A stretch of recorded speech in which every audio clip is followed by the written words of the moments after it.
বুয়ালিতে গাদা একটা চুরিয়ে যায় নিয়ে ইমামে গাজালি রহমাতুল্লাহ আলাইহি সম্ভবত হুজুরের বাড়ির কাছে আইনিয়া বাইরে এসে গভীর রাত্রে ইমাম গাজালি তখন তাহাজ্জুদ পড়ে জিকির করতেছে, বসে মুরাকাবা করতেছে।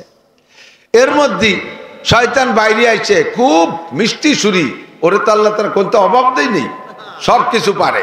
আইসে বলতেছে আফিল বাইতে গাজালি, আফিল বাইতে গাজালি, ইমাম গাজালি বাসা আছেন? তিনি বলতেছেন মান আনতা, আপনি কে? ইমাম গাজালি বলতেছে আপনি কে?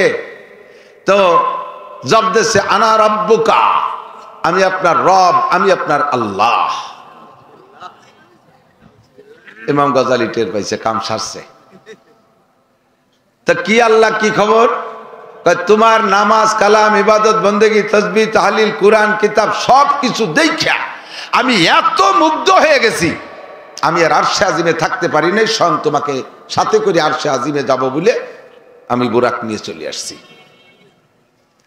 ইমাম গাজালি রে, আল্লাহু আকবার, স্বয়ং আল্লাহ চলে আইছে জান্নাতি বুরাক নিয়ে, বেহেশতে নিয়ে যাবে। ইমাম গাজালি বুঝে ফেলাইছে কোন আল্লাহ আইছে, তো বলতেছে আল্লাহ একটু দাঁড়ান বাইরে। আল্লাহ রে কয় আল্লাহ একটু বাইরে দাঁড়ান, ঘরে ঢুকেন না। কইয়েই তাকের বর্ষেল কোড়া লাঠি, ওই দৌড়িয়ে নিয়ে বেতের লাঠি পিছনে আসতে সারিয়ে নিয়ে যাইয়ে দমা দম আল্লাহর ফিটি 3-4 মারি দেবো। ওরে শালার বেটা, শালার আল্লাহ তোরে শেষ করে ফেলাই দেবো। আমার মতো লক্ষ কোটি গুণ লক্ষ কোটি গাজালিকে এক পাল্লায় রাখলে যা হয়, বিশ্বনবী মুহাম্মদুর রাসূলুল্লাহ সাল্লাল্লাহু আলাইহি সাল্লামের একটা মিনিটের দাম তার চেয়ে বেশি। সেই নবীকে মিরাজে নেওয়ার জন্য আল্লাহ নিজে আসে নাই, জিবরাইলে পাঠাইছে। আর শয়তান তুই আইছিস আমার আল্লাহ সাইজে ধোঁকা দিতি, তোরে সুলিয়ে ফেলাই দেবো। আল্লাহর বেটা আল্লাহ মায়ের খাইয়ে দৌড়ে আর কয় যে তুই গাজালি এলেমের বদৌলতে বাঁচিয়ে গেলি। কয় যে তাও তুই ধোঁকা দিয়ে যাচ্ছিস, আমি এলেমের বদৌলতে বাঁচি নাই, বাঁচাইছে আমার আল্লাহ। কে বাঁচাইছে? এই জায়গাতে দমাদম কয় বাড়ি খাইয়ে ও চিন্তা করলো যে বনি আদমের কাছে মায়ের খাইয়ে ঠকিয়ে যাব, এই মায়ের শোধ দিয়ে যেতে হবে। তো এই জায়গা না পারি আর এক জায়গা যাবো, যাই দেখে যে কদ্দুর যাই ওই গ্রামের আর এক পাশে এক বুজুর্গ, এক পাবলিক ইবাদত করে, ওরকম সব ইবাদত কমপ্লিট, কোনো তাই সত্যি ত্রুটি নাই, একেবারে দস্তারখানো ছাড়ে না, ডিলা কুলুক বাদ নাই, মেসক বাদ নাই, সবকিছুতে পরিপূর্ণ। এ বুজুর্গ রাত্রে বসে বসে আল্লাহ বিল্লাহ করতেছে, জিকির করতেছে। ওখানে যে বলতেছে আপিল বাইতে ফুলান, অমক কি বাসা আছেন? জি, কে বলছেন? আনা রব্বুকা, আমি আপনার রব, আমি আপনার আল্লাহ চলে আসছি। কেন আল্লাহ, কি জন্যে? কয় তোমার ইবাদত বন্দেগীতে আমি এত মুগ্ধ হয়ে গেছি আর থাকতে পারলাম না। চিন্তা করলাম যে কারে ভাটাচ্ছি, কারে ভাটাবো, কিনা কয়েন যে নিয়ে ভুল করে, এই জন্য আমি নিজেই তোমার সাথে করে নিয়ে জান্নাতে নেওয়ার জন্য চলে আসছি। ও কি খুশিতে আর হুশ নাই, ওর তো আর এলেম নাই যে আল্লাহ এভাবে আসে না। উনি মনে করছে হতে পারে ইবাদতে আল্লাহ খুশি হয়ে চলে আসতে পারে, বাস উনি জি আল্লাহ আসতেছি সাইজে গুজে আইসা এখন দেয় যে আল্লাহ সত্যি বুরাক একটা নিয়ে আসছে, কার গোলিতে গাদা একটা খুলিয়ে ভালো করে কাপড় চুপড় দিয়ে সাজাই গুজে নিয়েছে। ওঠেন অমুক বুজুর্গ ওঠেন, উঠইয়া এবার বুরাকরে নিয়ে দাবর শুরু হচ্ছে। যত বেত বাগান, বাবরার কাটা, বড়ইর কাটা, যত জায়গা, যত আগান বাগানের মধ্যে দিয়ে দাবড়াচ্ছে। মাইর খাইছে সেই শোধ দেবে। প্রথম চান্সে গায়ের থেকে পরনের থেকে লুঙ্গি খুলে গেছে, বেত বাগানে বাজিয়ে কয় আল্লাহ লুঙ্গি খুলে গেছে। কয় টেনশন করে না, জান্নাতের লুঙ্গি পরানো হবে। এরপরে জামা টুপি উড়িয়ে চলে, আল্লাহ টুপি পড়ে গেছে, কয় জান্নাতের মুকুট পরানো হবে। এরপরে জামা ছিঁড়ে বুড়িয়ে চলে গেছে, আল্লাহ জামা ছিঁড়ে গেছে, কয় কোনো ঘটনা নাই, থাকেন ল্যাংটা হইয়া, একটু পরে জান্নাতে নিয়ে পোশাক পরানো হবে। এরপরে বেতের কাটায় হাসরাতি হাসরাতি ছিঁড়িয়ে ভুড়িয়ে রক্তাক্ত, আল্লাহ গায়ে তো রক্ত থাকলো না, কয় যে জান্নাতি রক্ত যে আপনাকে অপারেশন করে দেওয়া হবে।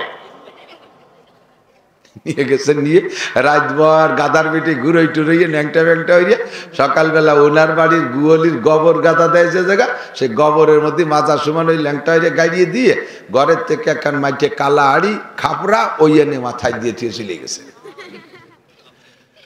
কয় যে এটা কি? কয় এটা জান্নাতি হেলমেট। ভোরবেলা বুড়ি ঘুমের তো উঠে বুড়োরে পায় না, কিভাবে এত তাড়াতাড়ি গেল কোন জায়গায়, উঠে অজু বানাইয়ে, অজু বানাতে বাথরুমের কাছে গেছে, গোয়ালির যে বাথরুম যায় গোবর গাদার মধ্যে দাঁড়ানো। হ্যাঁ কে রে, বুড়ি তো কাঁপি উঠছে, ভয় তো বুতির মতো আছে। এখন ওই যাওয়ার সময় শয়তানে ওরে কয়ে গেছে, ও জিজ্ঞেস করছে আল্লাহ কোন জায়গায় আসলাম, কয়টা এটা হলো সিদরাতুল মুনতাহায় আসছি, এখানে থাকেন সিদরাতুল মুনতাহা। এই সুমন গবরের মধ্যে দাঁড়াইয়ে সিদরাতুল মুনতাহা। বুড়ি এসে কয় ওখানে কে, কয় কথা বলে না, চেনো না আমি কে, কয় কে তুমি, কয় যে আমি অমুক।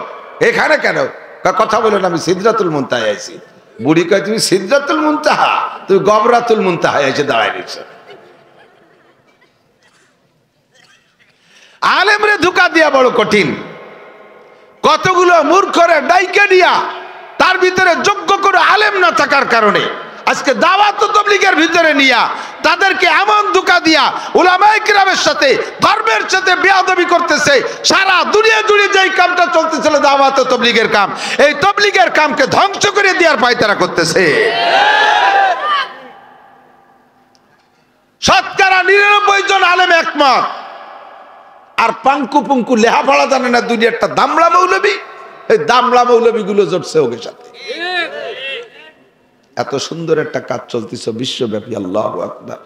প্রত্যেক দিন, আমি গত কয়েকদিন আগে পড়েছি, ভারতের একজন গবেষক হিন্দু, উনি বললেন যে ইসলাম ধর্ম যে সঠিক আমি এখনো স্বীকার না করলেও আমি বলতে বাধ্য, একমাত্র ধর্ম ইসলাম ধর্ম, ইসলাম ধর্ম সঠিক। এর প্রমাণ হলো 2015 সাল থেকে নিয়ে 2022 সাল পর্যন্ত আমি বিশ্ব জরিপ করেছি। 2015 সাল থেকে 22 সাল পর্যন্ত সারা পৃথিবীতে 30 লক্ষ মুসলমান কলেমা পড়ে মুসলমান হয়েছে। মুসলিমিন ওয়া মুসলিমাত। وقال النبي صلى الله عليه وسلم مجلس فقه خير من عبادة 60 سنة أو كما قال عليه الصلاة والسلام سبحانك لا علم لنا إلا ما علمتنا إنك أنت العليم الحكيم جزى الله عنا محمدا ما هو أهله سبحان الله وبحمده سبحان الله العظيم رب اشرح لي صدري ويسر لي أمري واحلل عقدة من لساني يفقه قولي رب زدني علما اللهم أرنا الحق حقا وارزقنا اتباعه وأرنا الباطل باطلا وارزقنا اجتنابه সকলে বলি আমিন। মোহাব্বতের সাথে একটু দরুদ শরীফ পড়ি। আল্লাহুম্মা সাল্লি আলা মুহাম্মাদিন ওয়া আলা আলি মুহাম্মাদ কামা সাল্লাইতা আলা ইব্রাহিম ওয়া আলা আলি ইব্রাহিম إنك حميد مجيد اللهم بارك على محمد وعلى آل محمد كما باركت على إبراهيم وعلى آل إبراهيم إنك حميد مجيد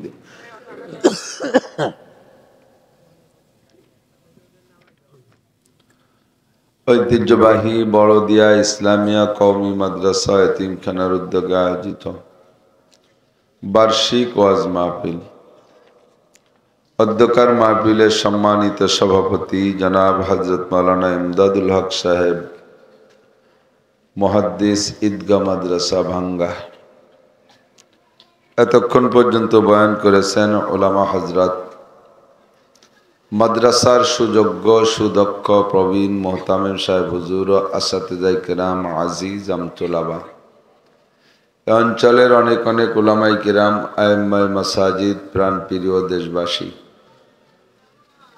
মোটামুটি শীতের রাত্রে রাত গভীর পর্যন্ত আল্লাহ পাক রব্বুল আলামিন আমাদেরকে আরামের বিছানা ত্যাগ করে দুনিয়ার কিছুক্ষণের শান্তিকে ত্যাগ করে আখিরাতের বিশাল জান্নাতের শান্তির আশায় সাময়িক কিছুক্ষণের কষ্ট সহ্য করে জাহান্নামের প্রচণ্ড কষ্টের ভয়ে, হিদায়াতের আশায় গুমরাহির ভয়ে, সওয়াবের আশায় গুনার ভয়ে, শিরিক ও কুফর মুক্ত ঈমান গড়ার লক্ষ্যে বেদাত মুক্ত সুন্নতি আমলের প্রশিক্ষণ দেওয়ার জন্য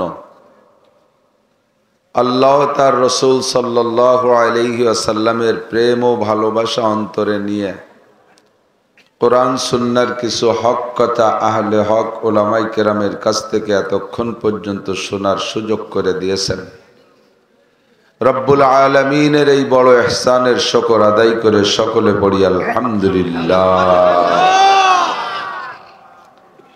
লা ইন শাকারতুম লা আযীদান্নাকুম।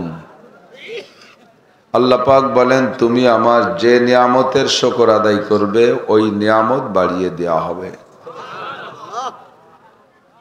দুনিয়ার হাজার হাজার কোটি কোটি টাকার চাইতে একটা নেকির দাম অনেক বেশি। সারা দুনিয়ার মালিক হওয়ার চাইতে জান্নাতের মধ্যে এক হাত জায়গার মালিক হওয়ার দাম অনেক বেশি। কাজেই দুনিয়ার নাজ ও নিয়ামতের পর যতটুক আনন্দের সাথে শুকর আদায় করব,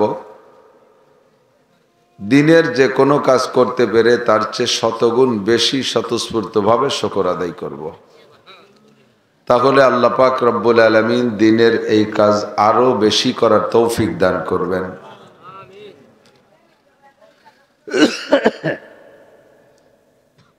কষ্ট করে যেহেতু বসে আছেন, যা সংগ্রহ করেছেন বক্তাদের কাছ থেকে সেগুলো নিয়ে যাওয়ার চেষ্টা করবেন। আমাকে আল্লাহ পাক যা বলার তৌফিক দান করে তার জন্য আমি নিজেও আমলে আনতে পারি এবং আপনারাও সকলে আমলে আনতে পারেন, এই খেয়ালেই শুনতে হবে। বয়ানের মাঝে বাদাম খাওয়া, চানাচুর খাওয়া, পান খাওয়া, এই খুটমুট করা, একটু খই কিনে নিয়ে বসে বসে খাওয়া, এটা মজলিসের সাথে চরম বেয়াদবি। আল্লাহ পাক এটা অত্যন্ত অপছন্দ করেন, যার কারণে বয়ান শোনার পদ্ধতি উলামায়ে কেরামের কাছে শুনে দেখেন কি বলে কোরআনে, ওয়া ইযা কুরিআল কুরআনু ফাসতামিউ। শুধু কোরআন শরীফকে রিডিংও যদি পড়া হয়, তরজমা তফসির ছাড়া শুধু রিডিং তিলাওয়াত হয়, কানে আসে, তাহলে আপনাকে অন্তরের কান দিয়ে শুনতে অর্ডার করেছেন আল্লাহ। আর কোন জিনিস অন্তরের কান দিয়ে শুনতে হলে অবস্থাটা কেমন হতে হবে? আল্লাহ বলেন, ওয়া হালিয়া ওয়া আনসিতু, এমত অবস্থায় যে মুখ বন্ধ রাখো, চুপ থাকো। মুখের যত কাজ আছে সব কাজ থেকে মুখকে বিরত রাখো। কান আর মুখ দুইজনে একই সাথে কাজ করতে পারে না। শোনার দিকে খেয়াল করলে বলা যায় না, বলার দিকে খেয়াল করলে শোনা যায় না।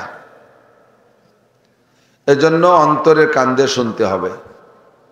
লাআল্লাকুম তুরহামুন, আল্লাহ পাক বলেন অবশ্যই তোমাদের উপরে তাহলে রহমত নাজিল করা হবে। সুরও নাই আমার, গজলও জানি না। চলমান বক্তাদের যেটা পুঁজি, কণ্ঠ এবং গজল, এগুলো দিয়ে তারা ভাইরাল হচ্ছে এবং ডাটের ডাটের পোশাক। বুড়ো হয়ে গেছি, পোশাকের শখ সাদার নাই, প্রয়োজনে যতটুক লাগে ততটুক পরি, সাজাগুজার বয়স আর নাই। আর কণ্ঠও নাই, গজলও জানি না। মাদ্রাসায় হাদিস কোরআন পড়াই, তার থেকে একটা ক্লাস আপনাদের জন্য বাছাই করে আনি। ছাত্রদের যা পড়াই তা পড়াইলে আপনারা বুঝবেন না, অভিন্ন কিছু। এখানের ক্লাস আলাদা, তবে সকলের পড়া কোরআন হাদিসের মধ্যে আছে। ছাত্রদের যা লাগবে তাও আছে, আলেমদের যা লাগবে তাও আছে, পাবলিকের যা লাগবে তাও কোরআন হাদিসে আছে। ওখান থেকে খুঁটে খুঁটে বাছাই করে আপনাদের জন্য একেবারে প্লেটে করে নিয়ে আসি, 1-2 প্লেট নিয়ে চলে যাবেন। পারা যাবে তো ইনশাআল্লাহ? আল্লাহ পাক সকলকে তৌফিক দান করে, বলেন আমিন। কোরআন শরীফ বিসমিল্লাহির রহমানির রহিম থেকে নিয়ে আলহামদুলিল্লাহি রাব্বিল আলামিন থেকে নিয়ে সূরা নাসের সিন পর্যন্ত 30 পারা কোরআন শরীফ। এর একটি আয়াতকেও যদি আপনি অস্বীকার করেন, সন্দেহ করেন, একটি আয়াতের মাসালাকে যদি আপনি মেনে নিতে রাজি না থাকেন, অথবা তার উপরে আপনার কোনো প্রশ্ন আছে বলে মনে হয়, তাহলে আপনি বুঝবেন যে আপনার ঈমান এখনো পরিষ্কার হয় নাই। আগে হুজুর আলাইহিস সালাম বলেন, আখলিস দীনাকা ইয়াকফিকাল আমালুল কলিল, তোমার ঈমানকে খাঁটি করো, তোমার ঈমানকে পিওর করো, তোমার ঈমানকে সঠিক করো, অল্প আমলই নাজাতের জন্য যথেষ্ট হইবে। অল্প অল্প মোটা মোটা কয়েকটা আমল করে আপনি বিনা হিসাবে জান্নাতে যাইতে পারবেন। শর্ত হলো আগে আপনার ঈমানকে ফ্রেশ করতে হবে। নবী পাক বলেন, মা আমানা বিল কুরআনি মান ইস্তাহাল্লা মাহারিমাহু, কোরআনে যতগুলো হারামের আলোচনা আসছে এর একটা হারামকে যদি কেউ হালাল মনে করে, কোরআনে যতগুলো হালালের আলোচনা আসছে একটা হালালকে যদি হারাম মনে করে, বাকি সবগুলো সে মানে, শুধু একটা মানে না। আল্লাহ নবী বলেন ধরে নেওয়া হবে ওই লোকটা গোটা কোরআনকে মানে না। আল্লাহকে মানেন, কোরআন মানেন না, নবীকে মানেন, হাদিস মানেন না, সুন্নাত মানেন না, আপনি কখনই মোমেনও না, মুসলমানও না। এই জন্য আগে ঈমানকে ঠিক করতে হবে। কোরআন এবং হাদিসে যা বলে তা মানতে জন্য প্রস্তুত আছি না নাই? 30 পারা কোরআন শরীফই আমার মাননীয়, আমার অর্জনীয়, আমার করণীয়। তবে এর মধ্যে আল্লাহ পাক যেই বিষয়গুলো ইম্পর্টেন্ট মনে করেছেন, কখনো কোনোটাকে ভেরি ভেরি ইম্পর্টেন্ট, বেশি বেশি জরুরি মনে করেছেন, ওই বিষয়গুলো আল্লাহ পাক বারবার আলোচনা করেছেন। যেমন মুসলমানদের ইবাদতের মধ্যে নামাজ সবচাইতে শ্রেষ্ঠ ইবাদত। নামাজ একবার বললেই যথেষ্ট ছিল। কতক্ষণ? আল্লাহর মতো ব্যক্তি বলা কেমন হবে? আল্লাহ তো আল্লাহই, আল্লাহর কথা আল্লাহ একবার বলবে, তাতেই যথেষ্ট। তুমি মানলে তোমার লাভ, না মানলে তোমার লস। একবার বললেই যথেষ্ট ছিল। আকিমিস সালাত, নামাজ পড়ো। আকিমুস সালাত, নামাজ পড়ো, একবার বললেই যথেষ্ট ছিল। আল্লাহ পাক বিষয়টা গুরুত্বপূর্ণ মনে কইরা 82 বার বলেছে। কত গুরুত্বপূর্ণ! পাশাপাশি যাকাত ফরজ, সে বিষয়ে আল্লাহ পাক অনেকবার বলেছেন। রমজানের রোজা ফরজ, একবার বললেই চলতো, তাও বারবার বলেছেন। হজ ফরজ, একবার বললেই চলতো, বারবার বলেছেন। পর্দার কথা একবার বললেই চলতো, ফরজ, বারবার বলেছেন বিভিন্ন জায়গায়। যে বিষয়গুলো ইম্পর্টেন্ট, ভেরি ভেরি ইম্পর্টেন্ট, ওইগুলোর আলোচনা আল্লাহ পাক বারবার করেছে। এবং যেই সকল কিস্সা থেকে উপদেশ গ্রহণ করা যায়, এই সকল কিস্সাগুলো আল্লাহ খুব খুলে খুলে আলোচনা করেছে। তন্মধ্যে সবচাইতে বেশি ফিরাউনের কিস্সার আলোচনা। ফিরাউনকে চেনেন না? দেখছেন নি কোনদিন? ওরে এমন চিনা চিনি, ও যদি এই জায়গায় এসে দাঁত দাঁড়ায় তাহলে ও দাঁতালরে দেখলেই বুঝে ফেলবো যে সেই সাড়ে আরামজাদা। ঠিক কিনা? বিশ্ববিখ্যাত বদমায়েশ নমরুদ, তার কিস্সা, ফিরাউনের কিস্সা আল্লাহ পাক কোরআন শরীফের মোড়ে মোড়ে বিভিন্ন সূরার ভিতরে বারবার আলোচনা করেছে। আর এই কিস্সাগুলো বলে আল্লাহ কি কয় জানেন? মাঝে মাঝে বলে, ফাতাবিরু ইয়া উলিল আবসার, হে তোমাদের যাদের জ্ঞান আছে, বুদ্ধি আছে, এই জামানায় কিয়ামত পর্যন্ত আনেওয়ালা নেতা গোতা যারা আছো, তোমরা ওই বড় বড় বাগা 2 নেতার থেকে শিক্ষা গ্রহণ করো। তুমি যত বড় নেতা হও, এখনো পর্যন্ত খোদাই দাবি করতে সাহস পাও নাই। নমরুদ বিশ্ব নেতা খোদাই দাবি করেছে, ফিরাউন বিশ্ব নেতা খোদাই দাবি করেছে, এত বড় জুরআত আর বাহাদুরি তারা করেছে। আমি আল্লাহ পাক রব্বুল আলামিন তাদের সাথে কেমন আচরণ করেছি সেখান থেকে শিক্ষা গ্রহণ করো। তোমার মতো খুঁজে মাসিরে মারতে আমার একটা পয়সাও খরচ হবে না, ঠিক না? বারবার এই কিস্সাগুলো বলে আমাদেরকে সতর্ক করেছেন। এরপরে কোরআন শরীফের ভিতরে যে বিষয়গুলো আল্লাহ পাক জরুরি মনে করেছেন, নবী পাককে বলছেন, বন্ধু এই কথাগুলো উম্মতের কাছে বলো। বলরে আরবিতে কয় কুল। বলর আরবি কি? কুল। কপলাম পেশ কুল, আর কাপলাম পেশ কুল মানে খাও। কপলাম পেশ কুল মানে বলো। এই যে বিষয়গুলো জরুরি মনে করেছে আল্লাহ পাক, এই বিষয়গুলো নবীকে বলার অর্ডার করেছেন আরবিতে কুল শব্দ বলে। হাফেজ সাহেবরা কোরআন শরীফ ভিতরে হিসাব করে দেখবেন, এই কুল শব্দ আসছে 332 বার। 332টা বিষয় আরো বেশি জরুরি বিদায় আল্লাহ পাক প্রত্যেকটা বিষয়ের শুরুতে নবীকে বলছে, নবী উম্মতের কাছে বলো, কুল আউযু বিরাব্বিন নাস, কুল আউযু বিরাব্বিল ফালাক, আছে না নাই? কুল হুয়াল্লাহু আহাদ, কুল ইয়া আইয়ুহাল কাফিরুন, কুল লাউ কানাল বাহরু মিদাদাল লিকালিমাতি রাব্বি কুল লা ইজতামাতিল ইনসু ওয়াল জিন। এমন করে 332টা কুল আসছে। 332 কুলের মধ্যে আমি একটা কুল পড়ছি। কুল মানে বলো, আরবিতে ডাইরেক্ট কুল মানে বলো। তফসিরে লেখে কুল মানে বলর পরে যদি প্রশ্নবোধক চিহ্ন আসে, বাংলা বা অন্য যে কোনো ভাষার প্রশ্নবোধক চিহ্ন শেষে দিয়ে লাগায়, এরকম দিয়ে নিচে ফুটা দেয়। কিন্তু আরবিতে এর জন্য শব্দ আছে, উচ্চারণ শব্দ আছে।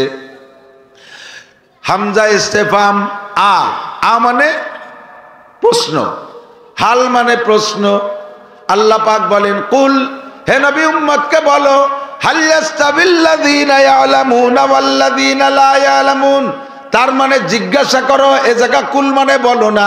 এখানে উম্মতের কাছে জানতে চাও, তারা জবাব দিক, দেখি তারা কি জবাব দেয়। শিক্ষিত লোক আর অশিক্ষিত লোক কখনো কি সমান হতে পারে? কুল হাল ইয়াস্তাবিল আমা ওয়াল বাসীর। আল্লাহ পাক জানতে চান, জিজ্ঞেস করেন, বলো অন্ধ লোক আর চোখালা লোক কি কখনো সমান হতে পারে? একটা অন্ধ লোক শরীরে অনেক মোটা সোটা, বা একেবারে 6 ফুট জুয়ান, গায়ে খুব শক্তি, কিন্তু লোকে দুনিয়ায় কিচ্ছু দেখে না, চরম অন্ধ। ওর পিছনে লাগছে একটা লোক একেবারে আমার মতো টেন টেনে শূন্য। দুইজনের হাতেই লাঠি আছে, দুইজনের হাতেই। একজন শুকনো, গায়ে গতরে গোস্ত কম, শক্তি কম, আর একজন অন্ধ, গায়ে হেভি শক্তি, বিশাল জোয়ান। দুইজনে যদি মারামারি করে, মায়ের বেশি খাবে কিনা? অন্ধ তো জানেই না যে কোন দিক দিয়ে সে বাড়ি দেবে, আর ওই পাতলাটা ঘুরিয়ে ঘুরিয়ে বাড়িয়ে, ওর চোখ আছে দেখে শুনে বাড়িয়ে, ঠিক না? অন্ধ আর চক্ষুওয়ালা যেমন সমান হইতে পারে না, হাল ইয়াস্তাবিল হাই ওয়াল মাইয়িত, জীবিত আর মরা মানুষ যেমন সমান হইতে পারে না, শিক্ষিত আর অশিক্ষিত মানুষও কখনো সমান হইতে পারে না। যারা লেখাপড়া করো না, এদানিং লেখাপড়া ধুয়ে যাচ্ছে, মোবাইল আইছে সব সর্বনাশ করে দিয়েছে, ঠিক না? পোলাবানের হাত পা অটো হয়ে গেছে, গেম খেলতে খেলতে খেলতে খেলতে, আর মোবাইল হাতে নাই, দিদি রাস্তা দিয়ে এই মারে, খালি হাতে আর হাত নাড়ায়। লেখাপড়ায় সর্বনাশ হয়ে গেছে, লেখাপড়া করা বাদ। আর এই এলাকার মানুষ বিদেশ চিনে বেলাইছে, ইটালি, অস্ট্রেলিয়া, জাপান, জার্মান, বিদেশে গেলে মোটা টাকা কামাই করা যায়, লেখাপড়া করতে চায় না। দেশ যতদিন যাইতে না পারে অতদিনও পড়বে না। অটো কিনে দাও, মোটরসাইকেল কিনে দাও, রিক্সা কিনে দাও, অটো ভ্যান কিনে দাও, কামাই করে খাবো। বেশি দিন কামাই করতে পারবি না। শিক্ষার মান আলাদা। শিক্ষিত লোক যদি বেকারও হয়, তার সম্মান আলাদা। মূর্খ মানুষ যত বড় পয়সার মালিক হও না কেন, দুনিয়ার মানুষের কাছে শিক্ষিত মানুষের সমান দাম পাবা না। ছোটবেলায় যখন স্কুলে পড়তাম, প্রথম স্কুলে যাওয়ার পরে আমাদের ক্লাসের নাম ছিল পাতাড়ি ওয়ান। মুরব্বীরা সে আমলে থাকলে জানেন, তাল পাতার পাটি বিছিয়ে বসতাম, তাল পাতায় লিখতাম, আছে না? দাঁত ভরে কালি নিয়ে যাইতাম, কুঞ্চির কলম। বাড়িতে যাইতাম পরিষ্কার ভাবে, বাড়ি যখন ফিরে আসতাম আব্বা মা চেনত না যে কেডা আইছে, কালি মাহাতি মাহাতি কালীপদ হয়ে যেতাম। এই ক্লাসের নাম ছিল পাতাড়ি ওয়ান। পরে পাতাড়ি থেকে যখন ক্লাস ওয়ানে বেঞ্চে উঠবে, ওই সময় খই বেজে নিয়ে যেতাম গুড় দিয়ে, মনে আছে নি মুরব্বীরা? আর সেই সময় কয়েকটা লাইন স্যারে লিখে দিতেন।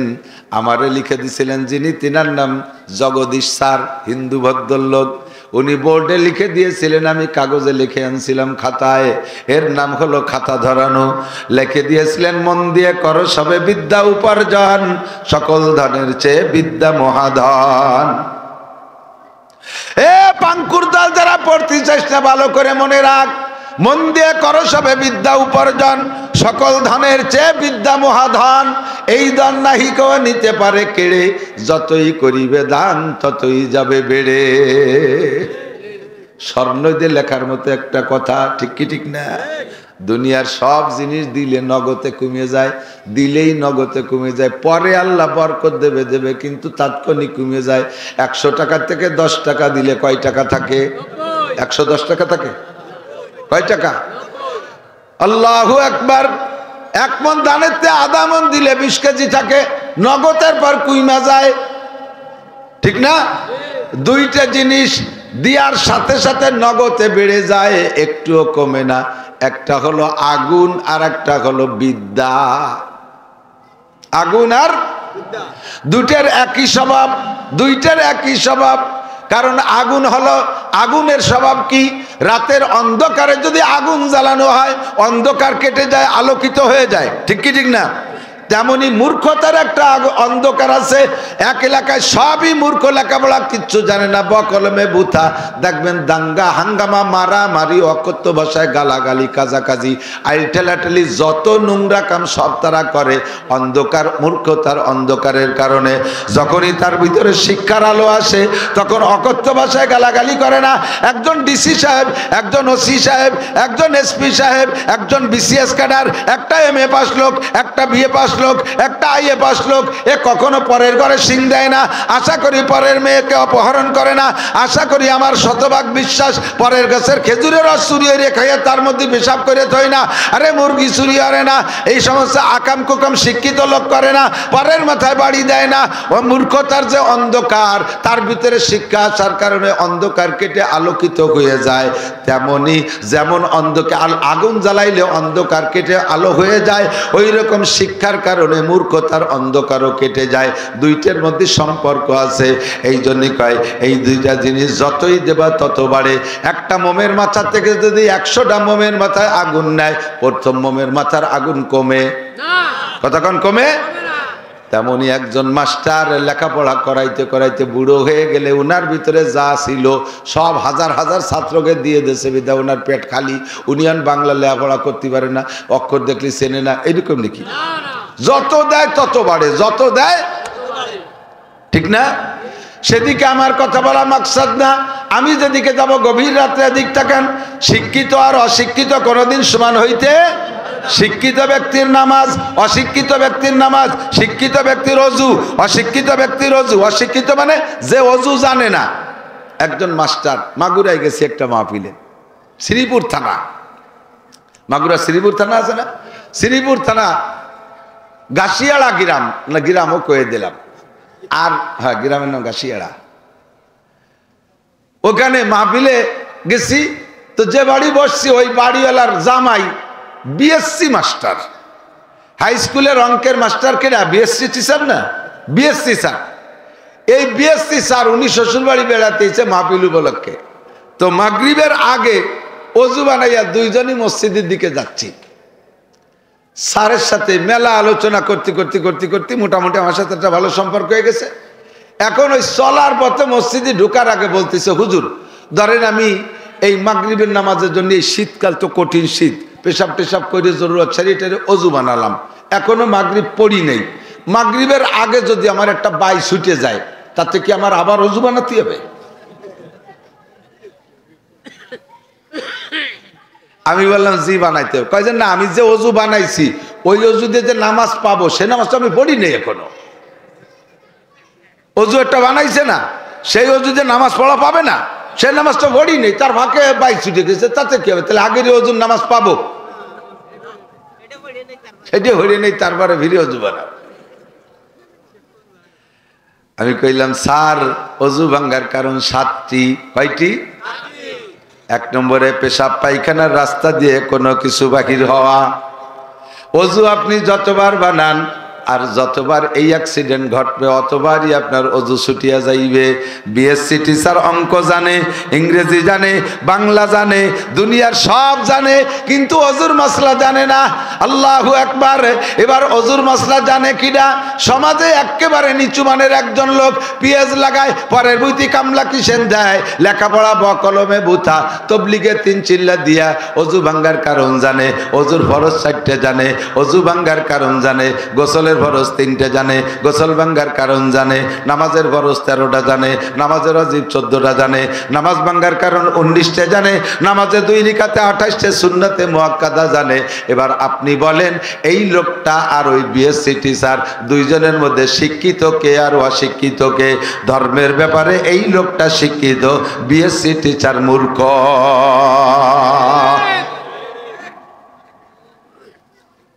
ঠিক না? কারাহাবা কলকে আরি জুমলা রাস বা খোদা তদবির হিলা কায়রাওয়াস। আল্লাহ পাক বলেন তোমাদের কাছে জিজ্ঞাসা করলে তোমরা বলবা না, সঠিক জবাব দিবা না, আমি জবাব দিয়ে দেই। ইয়ারফাইল্লাহুল্লাযীনা আমানু মিনকুম ওয়াল্লাযীনা উতুল ইলমা দারাজাত। তো আল্লাহর কাছে সবচাইতে সম্মানী ব্যক্তি যার মধ্যে ঈমান আছে। 1 নম্বরে ঈমানদার। ভালো করে বুঝে নেন, 1 নম্বরে ঈমানদারের দাম সবচেয়ে বেশি। সারা পৃথিবীর যত নামি দামি প্রেসিডেন্ট আছে, যত প্রেসিডেন্ট আছে তারা যদি কাফের হয়, যত প্রধানমন্ত্রী আছে সব যদি কাফের হয়, প্রধানমন্ত্রী দামি পদ, প্রেসিডেন্ট দামি পদ, যত স্বরাষ্ট্রমন্ত্রী আছে, যত পররাষ্ট্রমন্ত্রী আছে, যত শিক্ষামন্ত্রী আছে, যত অর্থমন্ত্রী আছে, যত বিজ্ঞানী আছে, যত বড় বড় শিক্ষিত আছে, সবগুলো কাফের হয়ে যদি এক পাল্লায় ওঠে, আর এই সমাজের সবচাইতে নিচু মানের এই এলাকার এই বড় দিয়ার সবচাইতে একজন গরিব নিতান্ত অভাবী মানুষ, ওই লোকটা ইমানদার কলেমা পড়ছে লা ইলাহা ইল্লাল্লাহ মুহাম্মাদুর রাসূলুল্লাহ, এই লোকটারে দাড়ি পাল্লার আরেক পাল্লায় উঠাই দেওয়া হয়েছে। বন্ধুরে এই লোকটার পাল্লা ভারী হইয়া যায়। 1 নম্বরে ঈমানদারের দাম বেশি। ওয়াল্লাযীনা উতুল ইলমা দারাজাত। আর ঈমানের সাথে যার মধ্যে ইলম আছে, ঈমানের সাথে যার মধ্যে ইলম আছে। নবী পাক আলেম আর জাহেল, আলেম আর মূর্খের মধ্যে পার্থক্য বুঝাইতে গিয়া একটা হাদিস বলেছেন, ফাদলুল আলিমি আলাল আবিদি কাফাদলি আলা আদনাকুম। তোমাদের মধ্যে ভালো করে জেনে নাও, ফাদলুল আলিমি আলাল আবিদ, একজন আলেম আর একজন আলেম না কিন্তু বহুত বড় আবেদ। আবেদ মানে ইবাদত করে, বহুত বড় আবেদ। 5 ওয়াক্ত নামাজ জামাতে পড়ে, তাহাজ্জুদের নামাজ টাইম মতো পড়ে, ইশরাকের নামাজ টাইম মতো পড়ে, আবিনের নামাজ টাইম মতো পড়ে, শাস্তের নামাজ টাইম মতো পড়ে। একটা হজও করেছেন, 5টা উমরাও করেছেন, 50টা চিল্লা দিয়েছেন, মাসিক 3 দিন সময় লাগায়, বছরে একটা চিল্লা লাগায়, লক্ষ লক্ষ টাকা যাকাত দেয়, মসজিদের সভাপতি, মসজিদের মুতাআল্লি, ধর্মের কাজ একটাও কম করে না, কিন্তু লোকটা আলেম না, লোকটা বড় আবেদ। এই লোকটা আর একটা আলেমের মধ্যে পার্থক্য কতটুক শুনে নাও। আমি মুহাম্মাদুর রাসূলুল্লাহ আর তোমরা সাহাবাদের ভিতরে সবচাইতে নিচু মানের সাহাবার মধ্যে যতটুক দূরত্ব, একজন আলেম আর ওই আবেদের মধ্যে তার চাইতে বেশি দূরত্ব। দূরত্ব মানে আলেমের দাম ওই আবেদের চাইতে 1000 গুণ বেশি। এদিক কষ্ট পাচ্ছেন? বুঝে নেন, একটু সময় আছে, একটু দরকার, আমার দিক তাকান। আল্লাহ, শয়তান একবার রাতের বেলা কার গোয়ালিতে গাদা একটা চুরিয়ে দিয়ে নিয়ে ইমামে গাজালি রহমাতুল্লাহ আলাইহি সম্ভবত হুজুরের বাড়ির কাছে আইনিয়া বাইরে এসে গভীর রাত্রে ইমাম গাজালি তখন তাহাজ্জুদ পড়ে জিকির করতেছে, বসে মুরাকাবা করতেছে। এর মধ্যে শয়তান বাইরে আইছে খুব মিষ্টি সুরি, ওরে তো আল্লাহ তার কোনটা অভাব দেয় নেই, সব কিছু পারে।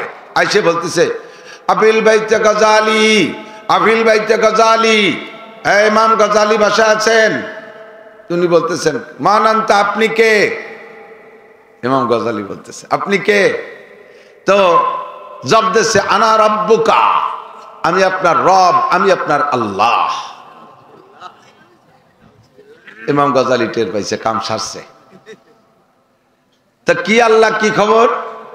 তোমার নামাজ কালাম ইবাদত বন্দেগী তসবিহ তাহলিল কুরআন কিতাব সব কিছু দেখা আমি এত মুগ্ধ হয়ে গেছি, আমি আর আরশে আজিমে থাকতে পারি নাই, স্বয়ং তোমাকে সাথে করে আরশে আজিমে যাব বলে আমি বুরাক নিয়ে চলে আসছি। ইমাম গজালি রে, আল্লাহু আকবার, স্বয়ং আল্লাহ চলে আইছে জান্নাতি বুরাক নিয়ে, বেহেশতে নিয়ে যাবে। ইমাম গজালি বুঝে ফেলাইছে কোন আল্লাহ আইছে, তো বলতেছে আল্লাহ একটু দাঁড়ান বাইরি। আল্লাহ রে কয় আল্লাহ একটু বাইরে দাঁড়ান, ঘরে ঢুকেন না। কইয়েই তাকের বর্ষেল কোড়া লাঠি, ওই দৌড়িয়ে নিয়ে বেতের লাঠি পিছনে আসতে সারিয়ে নিয়ে যাইয়ে দমা দম আল্লাহর ফিটি 3-4 মারি দেবো। ওরে শালার বেটা, শালার আল্লাহ তোরে শেষ করে ফেলাই দেবো। আমার মতো লক্ষ কোটি গুণ, লক্ষ কোটি গাজালিকে এক পাল্লায় রাখলে যা হয়, বিশ্বনবী মুহাম্মদুর রাসূলুল্লাহ সাল্লাল্লাহু আলাইহি সাল্লামের একটা মিনিটের দাম তার চেয়ে বেশি। সেই নবীকে মিরাজে নেওয়ার জন্য আল্লাহ নিজে আসে নাই, জিবরাইলে পাঠাইছে। আর শয়তান তুই আইছিস আমার আল্লাহ সাইতে ধোঁকা দিতি, তোরে সুলিয়ে ফেলাই দেবো। আল্লাহর বেটা আল্লাহ মায়ের খাইয়ে দৌড়ে আর কয় যে তুই গাজালি এলেমের বদৌলতে বাঁচিয়ে গেলি। কয় যে তাও তুই ধোঁকা দিয়ে যাচ্ছিস, আমি এলেমের বদৌলতে বাঁচি নাই, বাঁচাইছে আমার আল্লাহ। কে বাঁচাইছে? এই জায়গাতে দমাদম কয় বাড়ি খাইয়ে ও চিন্তা করলো যে বনি আদমের কাছে মায়ের খাইয়ে ঠকিয়ে যাব, এই মায়ের শোধ দিয়ে যেতে হবে। তো এই জায়গা না পারি আর এক জায়গা যাবো, যাই দেখে যে কদ্দূর যাই ওই গ্রামের আর এক পাশে এক বুজুর্গ, এক পাবলিক ইবাদত করে, ওরকম সব ইবাদত কমপ্লিট, কোনো তাই সত্যি ত্রুটি নাই, একেবারে দস্তারখানো ছাড়ে না, ডিলা কুলুক বাদ নাই, মেসক বাদ নাই, সবকিছুতে পরিপূর্ণ। এ বুজুর্গ রাত্রে বসে বসে আল্লাহ বিল্লাহ করতেছে, জিকির করতেছে। ওখানে যে বলতেছে আপিল বাইতে ফুলান, অমক কি বাসা আছেন? জি, কে বলছেন? আনা রব্বুকা, আমি আপনার রব, আমি আপনার আল্লাহ চলে আসছি। কেন আল্লাহ, কি জন্যে? কয় তোমার ইবাদত বন্দেগীতে আমি এত মুগ্ধ হয়ে গেছি আর থাকতে পারলাম না। চিন্তা করলাম যে কারে ভাটাচ্ছি, কারে ভাটাবো, কিনা কয়েন যে নিয়ে ভুল করে, এই জন্য আমি নিজেই তোমার সাথে করে নিয়ে জান্নাতে নেওয়ার জন্য চলে আসছি। ও কি খুশিতে আর হুশ নাই, ওর তো আর এলেম নাই যে আল্লাহ এভাবে আসে না। উনি মনে করছে হতে পারে ইবাদতে আল্লাহ খুশি হয়ে চলে আসতে পারে, বাস উনি কয় জি আল্লাহ আসতেছি, সাইজে গুজে আইসা এখন দেয় যে আল্লাহ সত্যি বুরাক একটা নিয়ে আসে, কার গোলিতে গাদা একটা খুলিয়ে ভালো করে কাপড় চুপড় দিয়ে সাজাই গুজে নিয়েছে। ওঠে না অমুক বুজুর্গ ওঠেন, উঠইয়া এবার বুরাকরে নিয়ে দাবর শুরু হচ্ছে। যত বেত বাগান, বাবরার কাটা, বড়ইর কাটা, যত জায়গা, যত আগান বাগানের মধ্যে দিয়ে দাবড়াচ্ছে। মাইর খাইছে সেই শোধ দেবে। প্রথম চান্সে গায়ের থেকে, পরনের থেকে লুঙ্গি খুলে গেছে, বেত বাগানে বাজিয়ে কয় আল্লাহ লুঙ্গি খুলে গেছে। কয় টেনশন করে না, জান্নাতের লুঙ্গি পরানো হবে। এরপরে জামা টুপি উড়িয়ে চলে, আল্লাহ টুপি পড়ে গেছে, কয় জান্নাতের মুকুট পরানো হবে। এরপরে জামা ছিঁড়ে বুড়িয়ে চলে গেছে, আল্লাহ জামা ছিঁড়ে গেছে, কয় কোনো ঘটনা নাই, থাকেন ল্যাংটা হইয়া, একটু পরে জান্নাতে নিয়ে পোশাক পরানো হবে। এরপরে বেতের কাটায় হাসরাতি হাসরাতি ছিঁড়িয়ে ভুড়িয়ে রক্তাক্ত, আল্লাহ গায়ে তো রক্ত থাকলো না, কয় যে জান্নাতি রক্ত যে আপনাকে অপারেশন করে দেওয়া হবে। নিয়ে গেছে, নিয়ে রাতভর গাদার বেটে ঘুরোই টুরইয়ে ন্যাংটা ব্যাংটা হইয়া সকালবেলা ওনার বাড়ির গুয়লির গোবর গাদা দেয় যে জায়গা, সেই গোবরের মধ্যে মাজা সমান ওই ল্যাংটা হইয়া গাড়িয়ে দিয়ে ঘরের থেকে একখান মাইকে কালা আড়ি খাপড়া ওই এনে মাথায় দিয়ে থিয়ে চলে গেছে। কয় যে এটা কি? কয় এটা জান্নাতি হেলমেট। ভোরবেলা বুড়ি ঘুমের তো উঠে বুড়োরে পায় না, কিভাবে এত তাড়াতাড়ি গেল কোন জায়গায়, উঠে অজু বানাইয়ে, অজু বানাতে বাথরুমের কাছে গেছে, গুয়লির যে বাথরুম যায় দেয় যে গোবর গাদার মধ্যে এটা দাঁড়ানো। হ্যাঁ কে রে, বুড়ি তো কাঁপি উঠছে, ভয় তো বুতির মতো দেয় আছে। এখন ওই যাওয়ার সময় শয়তানে ওরে কয়ে গেছে, ও জিজ্ঞেস করছে আল্লাহ কোন জায়গায় আসলাম? কয়টা এটা হলো সিদরাতুল মুনতাহায় আসছি, এখানে থাকেন সিদরাতুল মুনতাহা। এই সমান গোবরের মধ্যে দাঁড়াইয়ে সিদরাতুল মুনতাহা। বুড়ি এসে কয় ওখানে কে? কয় কথা বলে না, চেনো না আমি কে? কয় কে তুমি? কয় যে আমি অমুক। এখানে কেন? কয় কথা বলে না, আমি সিদরাতুল মুনতাহায় আইছি। বুড়ি কয় তুমি সিদরাতুল মুনতাহা, তুমি গবরাতুল মুনতাহায় এসে দাঁড়ায় নিচ্ছ। আলেমরে ধোঁকা দিয়া বড় কঠিন। কতগুলো মূর্খরে ডাইকে দিয়া তার ভিতরে যোগ্য করে আলেম না থাকার কারণে আজকে দাওয়াত ও তাবলীগের ভিতরে নিয়া তাদেরকে এমন ধোঁকা দিয়া উলামায়ে কিরামের সাথে ধর্মের সাথে বেয়াদবি করতেছে। সারা দুনিয়া জুড়ে যেই কামটা চলতেছিল দাওয়াত ও তাবলীগের কাম, এই তাবলীগের কামকে ধ্বংস করে দেওয়ার পায়তারা করতেছে। শতকরা 99 জন আলেম একমত। আর পাঙ্কু পুঙ্কু লেহাপড়া জানে না দুনিয়াটা দামড়া মৌলবী, এই দামড়া মৌলবী গুলো জড়ছে ওকে সাথে। এত সুন্দর একটা কাজ চলতেছে বিশ্বব্যাপী। আল্লাহু আকবার। প্রত্যেক দিন আমি গত কয়েকদিন আগে পড়েছি, ভারতের একজন গবেষক হিন্দু, উনি বললেন যে ইসলাম ধর্ম যে সঠিক আমি এখনো স্বীকার না করলেও আমি বলতে বাধ্য, একমাত্র ধর্ম ইসলাম ধর্ম। ইসলাম ধর্ম সঠিক। এর প্রমাণ হলো 2015 সাল থেকে নিয়ে 2022 সাল পর্যন্ত আমি বিশ্ব জরিপ করেছি। 2015 সাল থেকে 22 সাল পর্যন্ত সারা পৃথিবীতে 30 লক্ষ অমুসলমান কলেমা পড়ে মুসলমান হয়েছে। এই 30 লক্ষ অমুসলমানকে মুসলমান বানাইতে মুসলমানদের 30টি পয়সাও খরচ হয়নি। শুধুমাত্র ইসলামের আদর্শ দেখাইয়া, নবী পাকের আদর্শ দেখাইয়া, আল্লাহর কোরআন দিয়া সুন্দর করে বয়ান করে বুঝাইয়া তাদেরকে কলেমা পড়ায় ইসলাম গ্রহণ করাইছে। আর এই 15 সাল থেকে 22 সাল পর্যন্ত সারা পৃথিবী জরিপ করে দেখেছি 30,000 মুসলমান তারা অমুসলমান হয়েছে। তার মধ্যে কেউ বুদ্ধ হয়েছে, কেউ খ্রিস্টান হয়েছে, কেউ ইহুদি, কেউ নাসারা, কেউ হিন্দু হয়েছে। সারা দুনিয়া জুড়ে 30,000 অমুসলমান হয়েছে। আর সারা দুনিয়া জুড়ে 30 লক্ষ মুসলমান হয়েছে। তবে 30,000 মুসলমানকে অমুসলমান বানাইতে কোটি কোটি কোটি কোটি হাজার হাজার কোটি টাকা খরচ হয়েছে। দুনিয়ার প্রলোভন দিয়া, বোর লোভ দিয়া, দালানের লোভ দিয়া, জাগার লোভ দিয়া, জমিনের লোভ দিয়া, আমেরিকার ভিসার লোভ দিয়া, লন্ডনের ভিসার লোভ দিয়া, ইটালি, অস্ট্রেলিয়া, ফ্রান্সের লোভ দিয়া, আর গ্রিন কার্ডের লোভ দিয়া, দুনিয়ার লোভ দিয়া তাদেরকে মুসলমান বানানো হয়েছে। আর মুসলমান হয়েছে যে 30 লক্ষ, তাদের পিছনে তাদের 30টা পয়সাও খরচ হয় নাই। এটাই হলো ইসলাম ধর্ম সঠিক। ইসলাম ধর্ম বলতে একমাত্র, জোরে বলেন কি? আরো জোরে। যুবক রেডি হয়ে যাও, বেশি দেরি নাই। গজওয়াই হিন্দ, হিন্দুস্তান থেকে বিশ্বের শ্রেষ্ঠ যুদ্ধ হবে। আবার নবী 1500 বছর আগে ভবিষ্যৎবাণী দিয়ে গেছে। মনে হয় সময় কাছাই গেছে। এই সময় যদি মুসলমান যুদ্ধ লাগে, তোমরা কি নামবা না ঘরে বসে থাকবা? যুদ্ধের জন্য রেডি আছে, যুদ্ধের জন্য রেডি আছে। এক্ষুনি যদি ডাক আসে যাইতে প্রস্তুত? জোরে বলেন প্রস্তুত। অনেকের হাত উঠান নাই ও বন্ধু, অনেকের হাত উঠান নাই। আরে যা লাগুক আর না লাগুক, হাতটা উঠাইয়া সাক্ষী দেই কিয়ামতের ময়দানে গজওয়াই হিন্দের যোদ্ধাদের সাথে আল্লাহ পাক আমাদেরকে জান্নাতি করবে।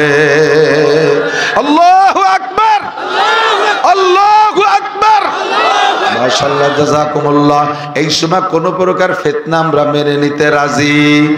দাওয়াত ও তাবলীগের মাধ্যমে ডেলি 1000 করে অমুসলমান কলেমা পড়ে মুসলমান হচ্ছিল। ডেলি 1000 অমুসলমান কলেমা পড়ে মুসলমান হচ্ছিল। এমন সুন্দর একটা কাজের ভিতরে বাধা সৃষ্টি করছে ওই ইসরায়েলি নেতানিয়াহুর গোষ্ঠী। ওখান থেকে পয়সা দেয়। এখন সব গোপন তথ্য বের হয়ে গেছে। এই যে মুয়াজ বিন নূর বড় মস্তান, যেটা ওরে অ্যারেস্ট করে নিয়ে যখন রিমান্ড এনেছে, ও স্বীকার করছে মোসাদের মাধ্যমে। মোসাদ ইসরায়েলের গোয়েন্দা বাহিনীর গোয়েন্দার গ্রুপের নাম হলো মোসাদ। ওই গোয়েন্দার প্রধানের সাথে এরা সবসময় এই কি বলা হয় ওয়াসিফ সাহেবের ছেলে ওসামা আর এই মুয়াজ বিন নূর, এরা সবসময় যোগাযোগ রাখে।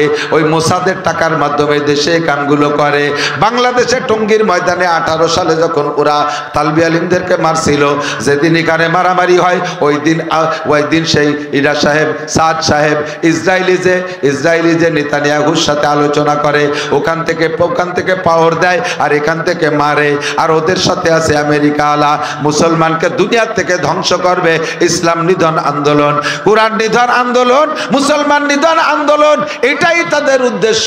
তারা তবলিগের কিছুই করে না, শুধুমাত্র নাম কি আসতে ময়দানে আমাদেরকে ধোঁকা দেওয়ার জন্য আসছে। ধোঁকাবাজদেরকে চিনে ফেলাইছি এই বছর 31শে জানুয়ারি, 1-2 ফেব্রুয়ারি, 31শে জানুয়ারি, বলেন 31শে জানুয়ারি, 1-2 ফেব্রুয়ারি টঙ্গীর ময়দানে উলামায়ে কেরামের নেতৃত্বে ইজতেমা হবে। আমরা এখানে যাবই যাব ইনশাআল্লাহ। মুসলমান এবার ইজতেমায় যাইবা, অন্যবার না গেলে এবার যাবা। আসুক এবার ইজতেমা। আমি বলেছি, আমি দাবি করেছি ইজতেমা 3 দিন নয়, 1 সপ্তাহ যাবত প্রয়োজন হয় ইজতেমা করব, মাঠে ইজতেমা করব। আয় কে কে আসবে ইজতেমা করতে, পরের পর্বে আয়। ইনশাআল্লাহ ইজতেমা এবার একবারই হবে, দেখায় ছেড়ে দেবে ইজতেমা ইনশাআল্লাহ। আল্লাহ তাআলা মুসলমানদের শান ও মান বাড়ায় দেখ, বলেন আমিন। উলামায়ে কেরামের সাথে থাকার তৌফিক দান করেন। আলেমের সাথে তবলিগে যাবেন, ইনশাআল্লাহ শিখতে পারবেন। হাজার হাজার মাসালা আছে, যে মাসালা না জানা থাকার কারণে আপনার নামাজ হচ্ছে না।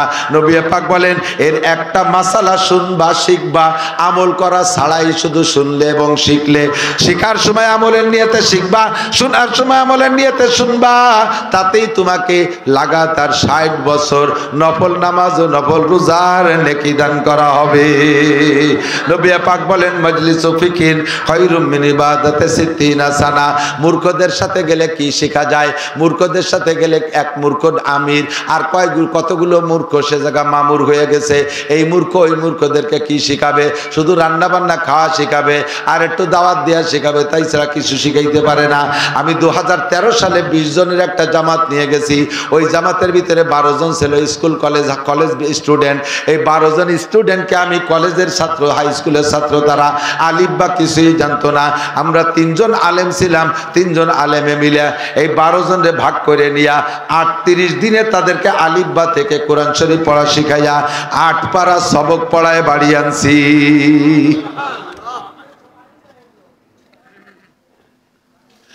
8 পারা সবক পড়াইয়া কোরআন শরীফ শিখানোর পরে 8 পারা, এরপরে অজুর ফরজ, অজু ভাঙ্গার কারণ, নামাজের ফরজ, নামাজের ওয়াজিব, নামাজের সুন্নাত, নামাজ ভাঙ্গার কারণ, তারপরে আরো যত যা কিছু আছে, জানাজার দোয়া, জানাজার নিয়ম, সব কমপ্লিট করে আনছি।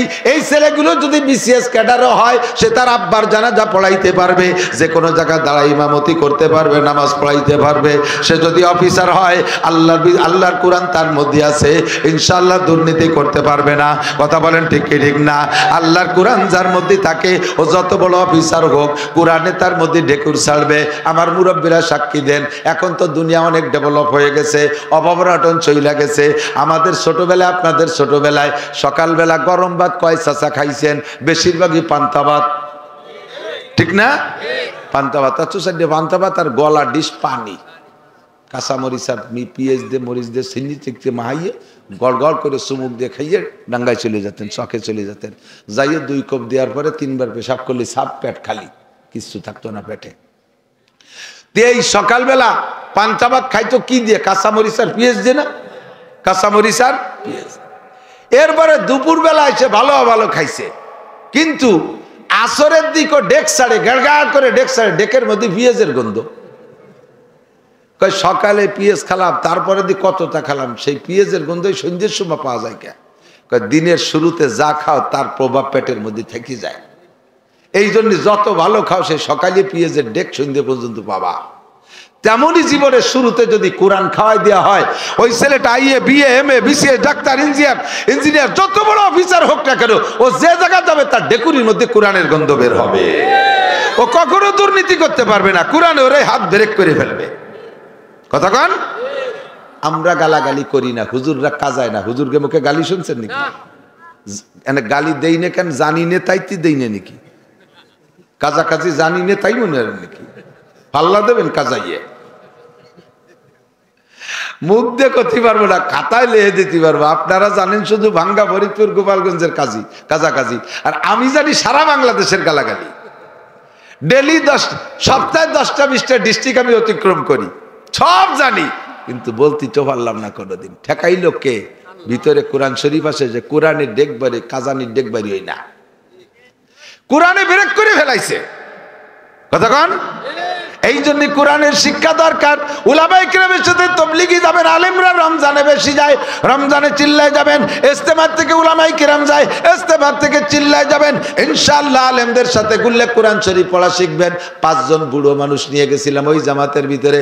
বুড়ো মানুষের ব্রেন কম হয়ে যায়, আঠাইয়ে মাটি শক্ত হয়ে গেলে যেমন ওর মধ্যে কিছু খুশলি রয়ে না। পোলাপানের বেরেন থাকে নরম কেদার মতো, যা দিয়া তাই মনে থাকে। ছোটবেলা যা পড়ছি এখনো মনে আছে, কতক্ষণ ঠিক না? ওই যে ছন্দ পড়ছি সে সময় বয়স 6-7 বছর, তাই আজও মনে রয়েছে। আরো বহু কবিতা মনে আছে। কিছুতে তার নাইকা রুচি, বন্ডা মেটাই ফুল কলুচি, কেক পিরিষ্টি আইসক্রিম ফল ফলাদি ফুচকা ডিম, তেল মুড়ি কি ঝাল বাদাম সব চকলেট চুইংগাম, খাইনা পুডিঙ্গির বোলাও যতই মাথায় হাত বোলাও, ভাল লাগে না কিছু তার করেই আছে মুক্তিবার, যা খেতে দাও তাতেই বেজার ধরছে হাজার দোস্ত রুটি, অনেকক্ষণের চেষ্টাতে জানলো সবাই চেষ্টাতে, এরকসারে পড়লে পাতে চকবাজারের গোস্তা রুটি। জিয়াউর রহমানের সময় উনি যখন প্রেসিডেন্ট হয়েছে, আমি তখন 3-তে উঠছি, সেই সময় 3-র সয়নিকা বইতে এই বই পড়ছি। তা তো জীবনেও মস্ক করিনি। আজ মনে 40 বছর পরে তা কিভাবে মনে রয়েছে, 40-45 বছর পরে। আল্লাহু আকবার। বুড়োদের ব্রেন কম। এই 5 বুড়োর এই 38 দিন চেষ্টা কইরা অক্ষর চিনা শিখে ফেলাইছিলাম, 29টা হরফ মুখস্থ করাইছি, জের জবর বেশের ব্যবহার শিখে ফেলাইছিলাম, যজম তার দিদ শিখে ফেলাইছি। আর একটা চিল্লে থাকতে পারলে বুড়ো কাডারে কোরআন শরীফ পড়া শিখাইতে পারতাম। এইটা হলো ফদলুল আলেমে আলাল আবেদে কাফদলি আলা আদনাকুম। শিক্ষিত আর অশিক্ষিত কোনোদিন সমান হইতে পারে না। শিক্ষিত মানুষের নামাজের কোয়ালিটি আলাদা, কতক্ষণ। আর অশিক্ষিত মানুষ নামাজের মধ্যে নকল করে, জানে না তা কি হবে, নামাজের মধ্যে আড়ে কাইতে থাকে, কিডা কি হরে তাই হরে। তো নামাজের মধ্যে দেয় যে পিরাই বাসের জন্য এই হরে, এরকম আছে না? তো চোখ কাজ করে দেখতে যে বুঝে উঠতে পারি না আঙ্গুল কোনটা, শেষে সব কটার এক গুল্লি দিচ্ছে, যেটা একটা হবে তো। আল্লাহ কয় ম্যাট্রিক পাস করছিস নকল কইরা, তাই বলে কি নামাজও নকল করে পাস করা যায়? নামাজ শিখতে হবে। হুজুর আলাইহিস সালাতু ওয়াস সালাম বলেন, সাল্লু কামা রাআইতুমুনি উসাল্লি। নামাজের 2টা কাজ। কয়টা কাজ? 2টা কাজ। 2টা কাজের ভিতরে একটা কাজের মধ্যে 5টা শাখা, আর একটা কাজের মধ্যে হাজার হাজার শাখা। 2টা কাজ। একটা হলো আল্লাহ পাক নিজেই বলেন, ইন্নাস সালাতা তানহা আনিল ফাহশাই ওয়াল মুনকার ওয়ালা যিকরুল্লাহি আকবার। নামাজের 1 নম্বর কাজ হলো নামাজিকে, কি বলছি, নামাজিকে আকামের থেকে ফিরায়। এর ডাইরেক্ট গ্রাম্য বাংলা। কিসের থেকে ফিরায়? আকাম যা যা আছে, সুদের থেকে ফিরায়, ঘুষের থেকে ফিরায়, মিথ্যা থেকে ফিরায়, গিবাত থেকে ফিরায়, অপবাদ দেওয়া থেকে ফিরায়, বিড়ি খাওয়ার থেকে ফিরায়, তাড়ি খাওয়ার থেকে ফিরায়, গাঁজাবাদ থেকে ফিরায়, সুদের থেকে ফিরায়, ঘুষের থেকে ফিরায়, জিনার থেকে ফিরায়, আইল ঠেলার থেকে ফিরায়, আইল জাল দলিল থেকে ফিরায়, মিথ্যা সাক্ষী থেকে ফিরায়, মিথ্যা মামলা থেকে ফিরায়, বেপর্দা করার থেকে ফিরায়, বিড়ি সিগারেট থেকে ফিরায়, যত আকাম আছে সব অন্যায় থেকে নামাজে ফিরায়। জোরে বলেন কিসে ফিরায়? নামাজের কাজ হলে অন্যায় থেকে ফিরানো, এটা আল্লাহ বলেছেন। আর নবী পাক বলেন, মান হাফাযা আলা সালাওয়াত আকরামাহুল্লাহু বিখামসি খিসাল ইরফানহু যিকুলাইশ। যেই ব্যক্তি 5 ওয়াক্ত ঠিকমতো নামাজ পড়ে, আল্লাহ তাআলা তারে 5টি পুরস্কার দেয়। 1 নম্বর পুরস্কার, দুনিয়ায় তার অভাব থাকে না। 2 নম্বর পুরস্কার, কবর আযাব হবে না। 3 নম্বর পুরস্কার, ইউতিহিল্লাহু কিতাবাহু বিয়ামিনিহি, ডান হাতে তার কিয়ামতে আমলনামা দেয়া হবে। 4 নম্বর পুরস্কার, ইয়ামুরু আলা সিরাতে কালবার, বিদ্যুৎ গতিতে পুল সিরাত পার হয়ে যাইবে। 5 নম্বর পুরস্কার, ওয়ায়াদকুলুল জান্নাতা বিগাইরি হিসাব, বিনা হিসাবে জান্নাতি। জোরে কন্না সুবহানাল্লাহ। এই 5টা পুরস্কার নবী বলেছেন, আর আল্লাহ বলেছেন সব অন্যায় থেকে নামাজে ফিরায়। কিন্তু দোস্ত, আমি দেখতেছি সমাজে নামাজি মানুষগুলো খেয়াল করে না। সমাজে নামাজি মানুষগুলো এই জাতীয় আকাম কুকাম করে কি করে না? বহুত করে। কতক্ষণ? আসরের নামাজ পড়ে বুড়ো পাগড়ি একটা বান্ধে 3 ছেলে ইটালিতায় টাকা ফাটায় বস্তা বস্তা করে, আব্বা কোনো কাজ কাম করবেন না, জীবন বইরে খাত খাবার করে খাইটি পিটি আমাকে মানুষ করছেন, বড় বানাইছেন। এখন বুড়োকালে শহীদ সময় আমরা টাকা পাঠাবো, শুধু তবলিগি আর মসজিদের সময় কাটাবেন, পয়সা করি খরচ করবেন, মানুষকে খাওয়াবেন, মেহমানদারি করবেন, মাঠে মোটে যাবেন না। কলা টাইট দিয়ে দিছে। কিন্তু যে বুড়ো বুড়ো হয়েছে খেত খামার কৃষি কাজ করতে করতে, ও বুড়ো কাল মরার আগ পর্যন্ত চক দিয়া গুল্লি না দিতে হলো পাল্টায় না। কতক্ষণ? ঠিক না? এত পয়সা এত কিছু, তবুও বুড়ো কোপা একখান নিয়ে আসরে পরে আসরে নামাজ পড়ে পাগড়ি একটা বাঁধ দিয়ে হাতে 500 দানা তসবিহ একটা নিয়ে জিকির করতে করতে চলে যায় মাঠে। যাইয়ে মাঠের জমির মাঝখানে কোনো কাজ না, সব কাজ ওনার আলির পদ্যে। কথা জিকির ফিকিরির সাথে আইল খোসে, কোপে কোপে আইল, কোপে কোপে জিকির, সুবহানাল্লাহ, আলহামদুলিল্লাহ, আল্লাহু আকবার। সারা জীবন ভরে আইল করছে। এই বুড়োর জমি কিনতে যাবেন, বলবেন যে কাকা যা বেচবেন, যা কইলেন জমি কি মাপে জবে ঠিক আছে? কয় বেটা কাগজপত্র দেখতে যাস না, ম্যাপ দেখিয়ে মাপে নিলি ঠকে যাবি। খালেক মোল্লার জমি 2 কাঠা বাড়ে ছাড়া কমে না। আজ 30টা বছর জিকির ফিকির আইল খুশি, অথচ নামাজ পড়ে, অথচ নামাজ পড়ে। এরকম আল্লাহওয়ালা মানুষ আছে না? আপনারে বলে নামাজে আইল খুঁচাতে হবে, ভিড়ে বেতা তো ভিড়েই না, ঘটনা কি? এই ঘটনাটাই এলো জানতে হবে। এদিক চাকান, আপনারা কৃষক যারা আছেন এখন তো সব হাল নাঙ্গল হয়ে গেছে মেশিনই, তাই তো? একসময় গরু দিয়ে হাল চাষ করতেন না? গরু দিয়ে হাল চাষ, গরু দিয়ে হাল চাষ করতে কি কি লাগে চাষ করতে? 2 গরু লাগে, 1 নম্বরে 2 বলদ গরু লাগে। 4 লাখ টাকা দিয়ে 2 গরু কিনছেন, ভালো মানের গরু। লাঙ্গল বানাইছেন লোহা কাঠ শাল কাঠ দিয়ে। ফাল দেশের বড় লোক মানুষ সোনার লাঙ্গল কয় যে সোনার ফাল দিয়েছেন, সবকিছু সুন্দর সুন্দর, ঠিক আছে। এখন এই লাঙ্গলির ইস কয় না লম্বা যেটা, মনে আছে নাকি? এদানিং পোলাপান কতদিন পরে ইস করলি কেউ ইস ইস চেনবে না। এই ইস যেটা লম্বা ওইটা লাঙ্গলির মধ্যে ঢোকে পিছনে নিচে আইসা, ওই ইসের গোড়ায় পিছন পাইতে একটুক একটা কাঠ দেয়, ইস্তেয়া। কি কয়? ইস্তেয়া। 4 লাখ টাকার গরু আছে, সোনার লাঙ্গল আছে, লোহা কাঠ শাল কাঠ দিয়ে বানাইছেন, সবকিছু সুন্দর, পিছনে ওই একটুক একখান খুঁটু হলে ইস্তে, এই ঠুক দেন নাই। চষা যাবে? চষা যাবে? জমি চাষ হবে? ফসল হবে? কিচ্ছু হবে না। যুবক, তুমি ইস্তে মিস্তে বুঝতেছো না? বুঝছি, তুমি আলনাঙ্গল দেখো নাই, তুমি যাবো তো তাই সব তোমারে কই। 6 লাখ টাকা দামের মোটর সাইকেলে সব ওকে নতুন গাড়ি কিনে নিয়েছো, শুধু বাল্ব টিউব নাই একটাই। 1 চাকায় কি নাই? হাওয়া দেওয়ার যে বাল্ব টিউব, এইটা খালি নাই। গাড়ি চলবে? গাড়িরে তুমি চালাতে পারবা? তোমারে গাড়িতে চালাবে, ঠেলি বেড়াইবার কিরম ঠেয়। মোটর সাইকেল চালায় যে শান্তি, তার চাইতে ঠেলতেই শান্তি বেশি। আরো যদি কেদা হয় পাংচার হয়ে যায়, কি যে মজা। মনে কয় খালের মধ্যে ঠেলি ফেলাইতে আইটিছিলি যে, ঠিক কিনা? আল্লাহু আকবার। 5 লাখ টাকা দামের গাড়ি আছে, নাই শুধু বাল্ব টিউব। এই গাড়ি যেমন চলে না, 4 লাখ টাকার গরু সোনার লাঙ্গল, পিছনে একটু একটা খুঁটো নাই, তাতেই আপনার লাঙ্গল যেমন চলে না। আপনার নামাজের মধ্যে অনেক অনেক কিছু আছে বাবা, শুধুমাত্র ছোট্ট একটা ইস্তে নাই, একটু একটা বাল্ব টিউব পড়ে গেছে, তার কারণে আপনার নামাজ নষ্ট।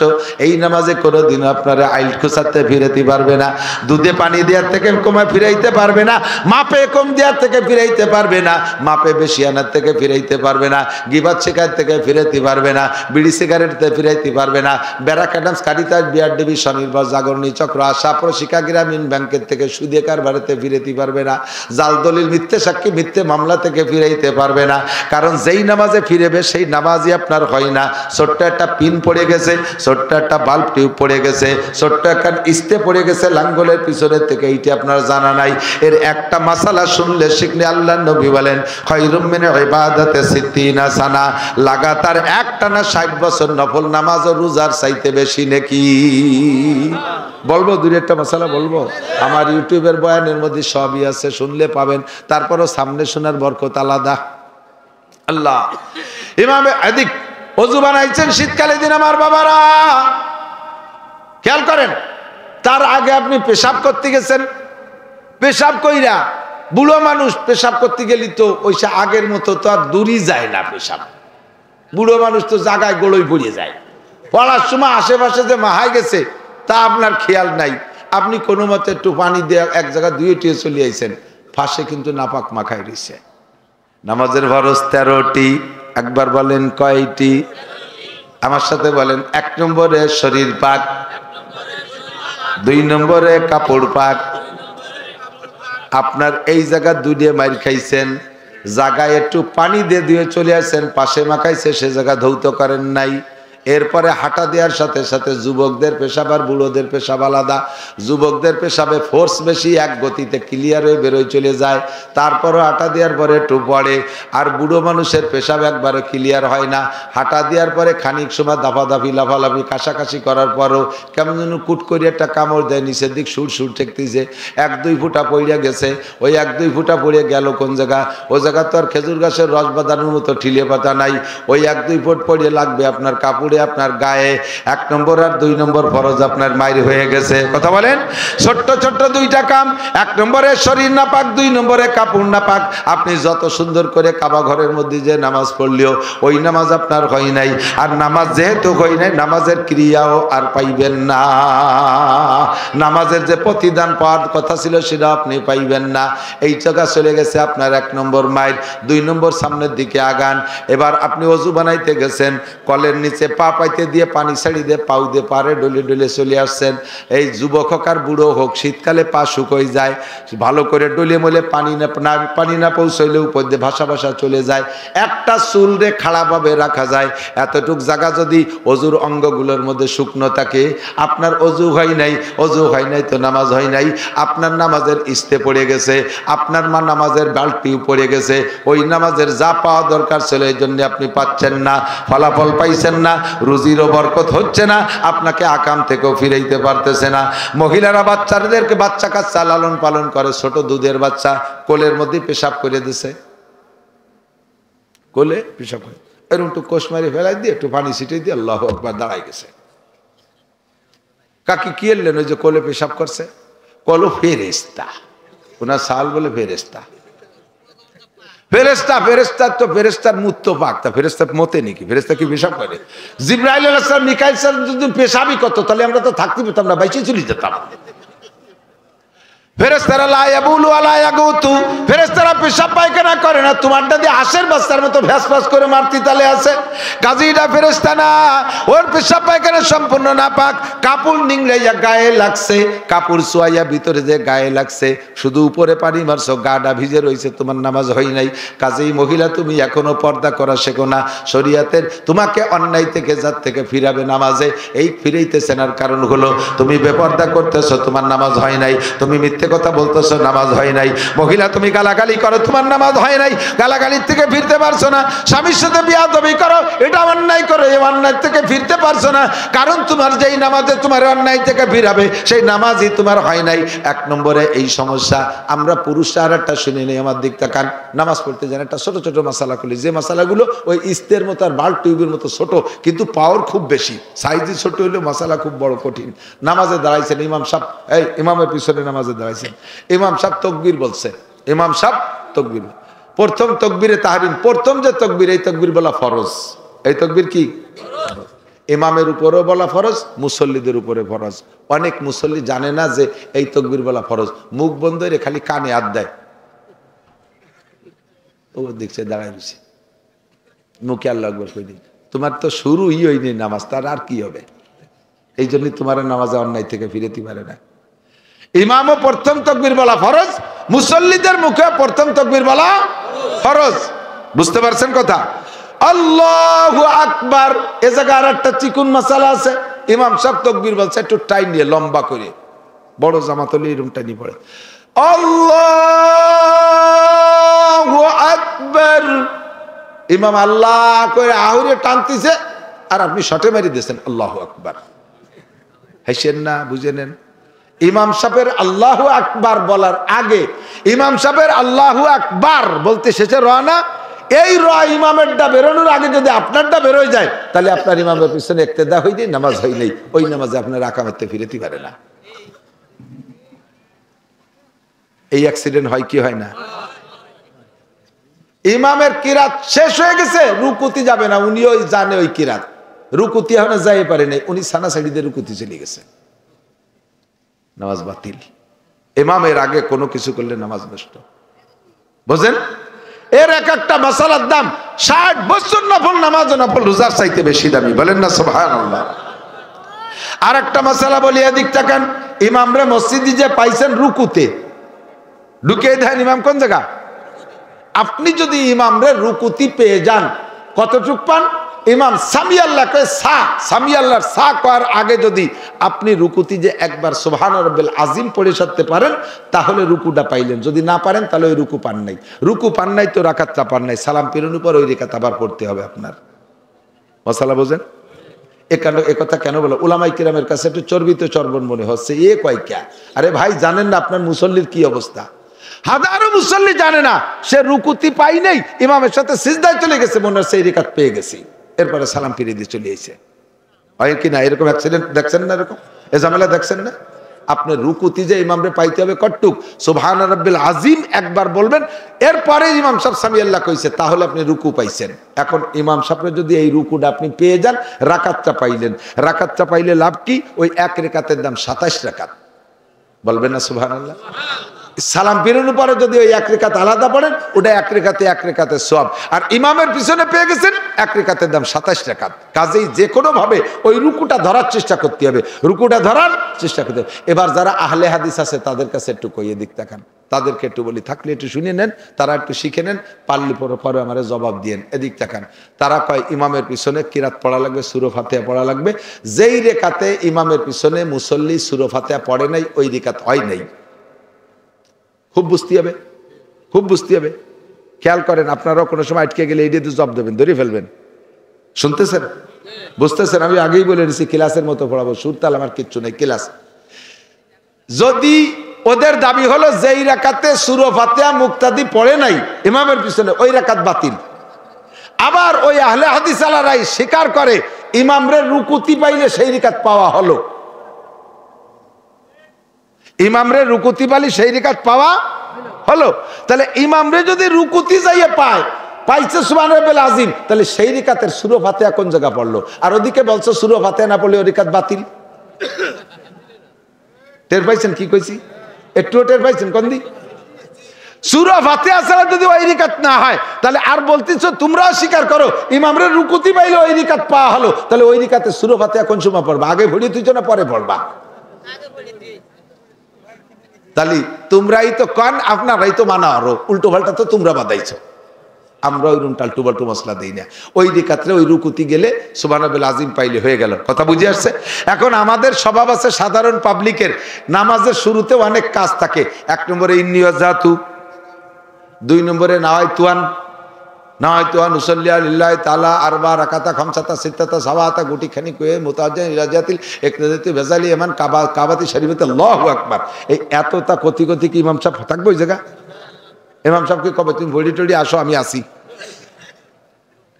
এরপরে আল্লাহ আকবরকে সানা বাঁধতে সুবহানাকা আল্লাহুম্মা, এত তাল করতে ইমাম সাহেব তো চলে আসে, রেকাতটা পাইলেন না। পরে ওই রেকাত পড়তে হবে একা এক রেকাতে সব পাবেন।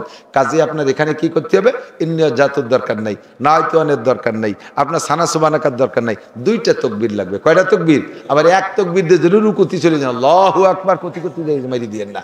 2টা তাকবীর বলবেন, একটা তাকবীরে তাহরিমা আর একটা তাকবীরে ইন্তেকালাত।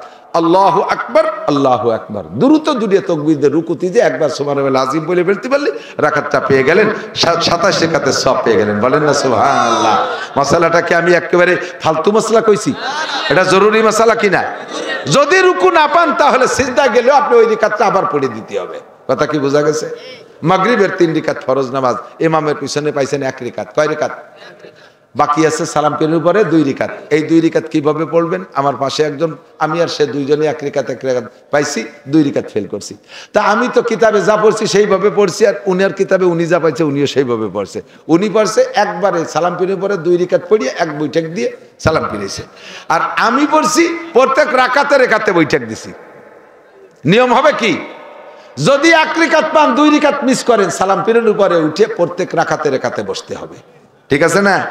উনি 2 রাকাতে একবারে বসে সালাম ফিরে গিয়ে ওত পাইতে বসে রয়েছে, রাগে ফুলতেছে, আমারে ধরবে, অ্যাটাক করবে। সালাম ফিরে কয়, হুজুর কিরম নামাজ পড়বেন? আলেম মানুষ নামাজ কালাম জানেন না, কি বললেন আপনি? আমি তো কি বললাম, মানে এইরকমই তো ভর্তি হবে। কয় আপনি জানেন না। আমি বললাম যে আপনি জানেন না। কয় যে আমি জানি না মানে? আমি বললাম যে আপনি যে এই যে 2 রাকাত একসাথে পড়ে সালাম ফিরে নেন, এটা আপনি কোত্থেকে পাইছেন? কয় যে পা লাগবে না, নিজের একটা বুঝ আছে না। কি বুঝ আছে? কয় যে আল্লাহ তাআলা মাগরিবের 3 রাকাত নামাজে আমার কাছে 2 বৈঠক পাবে। মাগরিবের 3 রাকাতে কয় বৈঠক? 2 বৈঠক। তাহলে এক বৈঠক তো আমি ইমাম সাহেবের সাথে দিছি, আর 2 রিকাত বাকি আছে, একবারে পড়ে বৈঠক দিয়ে দিলাম, 2 বৈঠক পাবে দিয়ে দিলাম, আর কি আর কি মশলা বুঝার কি আছে? আমার সে বড় যুক্তিবাদী। আমি বললাম দুদু এ জায়গা যুক্তি চলবে না, প্রত্যেক রাকাতে বসতে হবে, প্রত্যেক রাকাতে বসতে হবে, ঠিক আছে না? আল্লাহ আর একটা মশলা একটু না কই পারতেছি না, বলবো? এটা খুব জরুরি। আপনারা যারা দ্রুত নামাজ পড়েন উলামায়ে কেরামের কাছে শুনে দেখেন, নামাজের ওয়াজিব 14টা। কয়টা? তার ভিতরে একটির নাম কওমা আর একটার নাম জলসা। কওমা আর জলসা কাকে বলে? রুকুর থেকে পুরো টান টান হয়ে দাঁড়ানোর নাম কওমা। যদি আপনি রুকুর থেকে একটু মাথা ঝাঁকি দিয়ে আবার সিজদায় চলে যান, আপনার ওয়াজিব তরক হয়েছে। এটা যদি ভুল করমে করেন শেষে সিজদা দিতে হবে। আর এইটা যদি আপনার অভ্যাসে পরিণত হয় তাহলে জীবন ভরে যতবার এই করছেন সব নামাজ বাতিল, আবার পড়তে হবে। সিজদার থেকে এক ঝাঁকিতে উঠেই আবার সিজদায় চলে গেছেন, এই 2 সিজদার মাঝখানে বসতে হবে কতটুক টাইম? আল্লাহুম্মা গফিরলি ওয়ারহামনি ওয়াহদিনি ওয়ারযুকনি ওয়াআফিনি। কমপক্ষে এই দোয়াটা পড়া যায় এতটুক টাইম আপনাকে চুপ করে সুজায় বসতে হবে, তারপরে সিজদায় যাইবেন, তারপরে সিজদায় যাবেন। আপনি উঠেই ঝাঁকি দিয়ে চলে গেছেন, নবী পাক বলেন এনকুরু কানুকরাতিল গোরাব, ওই লোকটা মোরগের ঠোকের মতো ঠুকায়, মোরগের ঠোকের মতো ঠুকায়, ওর নামাজ বাতিল, নামাজ ওয়াজিব তরক হইছে। আর একটা মশলা না কই পারতেছি না, কব? বেশিক্ষণ আর পারতেছি না, ওরে বাবা কত রাত হয়ে গেছে। আল্লাহ আর একটা মশলা বলি, সেটা হলো এ ভাই কিসসা কাহিনীর ওয়াজের চাইতে এর একটা মশলার ওয়াজের কিন্তু অনেক দাম, হাজার হাজার কোটি কোটি গুণ দাম, ঠিক না? বহু মানুষ জানে না 2 রিকাত বা 4 রিকাত বা 3 রিকাত ওলা নামাজে 2 বার বসতে হয়। তো প্রথম বইটাকে আব্দুহু আর রাসূলু আত্তায়াতু পড়ে 3য় রিকাতের জন্য দাঁড়াইতে হয় না? তো অনেকেরই হয়, অনেকের, আমার তো হয় মাঝে মাঝে অ্যাক্সিডেন্ট, সেই জন্য আমি বলতেছি আপনাদের হয়তো হয় না, আপনাদের নামাজ ভালো, আপনাদের নামাজের মধ্যে খুব একাগ্রতা আছে। আব্দুহু আর রাসূলু পড়ে দুরূদ শরীফের থেকেও খানিক মাঝে মাঝে ঢুকে যাওয়া হয় না? এরকম মাঝে মাঝে তে একেবারে ইন্নাকান্তাল গফুর রহিমি যে ঠেয়াই দেই, পরে মনে আরে দিদি আরো 2 রিকাত রয়েছে, সে কি করবো, জাকি মারি উঠে যায়। যদি আপনার মাসালা না জানা থাকে তাহলে আপনি কি করেন, নিজের বুদ্ধিমতে পড়ে দেন যে আমি তো কম তো পড়ি নেই, বেশি তো পড়ছি, লস হলে আমার হয়েছে, আল্লাহর তোই নেই। আর 2 রিকাত পড়িয়ে গতানুগতিক সালাম ফিরিয়ে দিচ্ছে, আপনার ওয়াজিব তরক হয়েছে, নামাজকে আরেকবার পড়িয়ে দিতে হবে। যদি আপনার এরকম অ্যাক্সিডেন্ট হয়, কটুক আব্দু আর রাসূলুর পরে দুরূদ শরীফের থেকে কমপক্ষে, বেশিও যে মাসালা, কমপক্ষে সেটা বলতেছি, কমপক্ষে এতটুক পড়ে ফেলেন, আল্লাহুম্মা সাল্লি আলা মুহাম্মাদ, আল্লাহুম্মা সাল্লি আলা মুহাম্মাদ। দুরূদ শরীফের থেকে যদি এতটুক বেশি পড়ে ফেলেন তাতেই আপনার সিজদা ওয়াজিব হয়ে যাবে। শেষ বইটাকে যাইয়া আত্তাহিয়াতু পড়া ডান পাশে একটা সালাম দিয়া আবার 2টা সিজদা দিয়ে উঠে আবার আত্তাহিয়াতু শুরু থেকে নিয়ে পড়া দুরূদ শরীফ দোয়া মাসুরা পড়ে সালাম ফিরাবেন, তাহলে এই ভুল সমাধান হয়ে যাবে। আত্তাহিয়াতু বসছেন, আর একটা অ্যাক্সিডেন্ট হয়ে থাকে, আমি যেটা বলি এদিক তাকান, আর একটা অ্যাক্সিডেন্ট হয়, আত্তাহিয়াতুতে বসে আত্তাহিয়াতু না পড়ে আলহামদুলিল্লাহ শুরু করতেছে। বিশেষ করে বসে নামাজ পড়া লাগে, এই ঝামেলাটা বেশি হয়। আত্তাহিয়াতুর পড়বে, সে থেকে আলহামদুলিল্লাহ শুরু করতেছে, আলহামদুলিল্লাহ শুরু পড়বে, বসে বসে নামাজ পড়তেছে, সে আলহামদুলিল্লাহ বাদ দিয়ে আত্তাহিয়াতু পড়া শুরু করে দিতেছে। হ্যাঁ, আল্লাহু আকবার।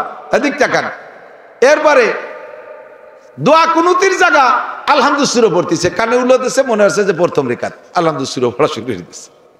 দোয়া কুনুতের জায়গা আলহামদু, আত্তাহিয়াতুর জায়গা আলহামদু, আলহামদুর জায়গা আত্তাহিয়াতু, এরকম এলোমেলো পড়লে ওয়াজিব তরক হবে। আপনি পরে সংশোধন করে দিয়ে শেষ বইটাকে সিজদা দিতে হবে। ভালো করে মনে রাখবেন, এই মাসালাগুলো অত্যন্ত জরুরি। এমন অ্যাক্সিডেন্ট প্রায় হয়। আর একটা অ্যাক্সিডেন্ট করে আমি দেখছি, সেটা হলো নামাজের মধ্যে সিজদায় গেছে, টুপি পড়িয়ে গেছে, 2 হাত দিয়ে উঠাইয়া নামাজ ছটে নেই, 2 হাত দিয়ে টুপি ধরে নাড়াচাড়া করে মাথায় দিয়েছে, ওনার নামাজ ছটে নেই, হইতে শুরু হয়েছে। নামাজের মধ্যে লুঙ্গি খুলে গেছে, আর এক বেকায়দা। 4 রিকাতের নামাজের মধ্যে 2 রিকাতের পর লুঙ্গি, হাসেন কি, অ্যাক্সিডেন্ট হতেই পারে। মাসালা যেভাবে কিতাবে লেখছে, নিশ্চয়ই এই ঝামেলা হবে বিদায় তো কিতাবে এভাবে লিখে রাখছে। তা আপনার না জানা থাকার কারণে আপনি কি করতেছেন, আর করা দরকার কি, সেইটাই আমি বলতেছি। লুঙ্গি খুলে গেছে, এখন নামাজের মধ্যে নামাজের কাজ ছাড়া অন্য কোনো কাজ 2 হাত দিয়ে করলে, ছোট হোক আর বড় হোক, 2 হাত দিয়ে করলে নামাজ বাতিল হয়ে যায়। আর লুঙ্গি খুলে গেছে, এত আবার 1 হাত দিয়ে ভরা যায় না। তা তো ভর্তি 2 হাত লাগে, তাহলে কি 2 হাত দিয়ে আবার লুঙ্গি ভর্তি গেলি নামাজ ছুটে যায়, আবার লুঙ্গি না ভরলেও ল্যাংটা হয়ে গেলি নামাজ ছুটে যায়, তা কোনটা ঠেকাবো হুজুর কন্দি দেই, কোনটা ঠেকাবেন আমি বলে দেই, আপনি লুঙ্গি ঠেকাবেন, লুঙ্গি ঠেকাবেন। তা লুঙ্গি যে ঠেকাইতে গেলে নামাজ ছুটে যায় তার ব্যবস্থা শিখিয়ে দিচ্ছি।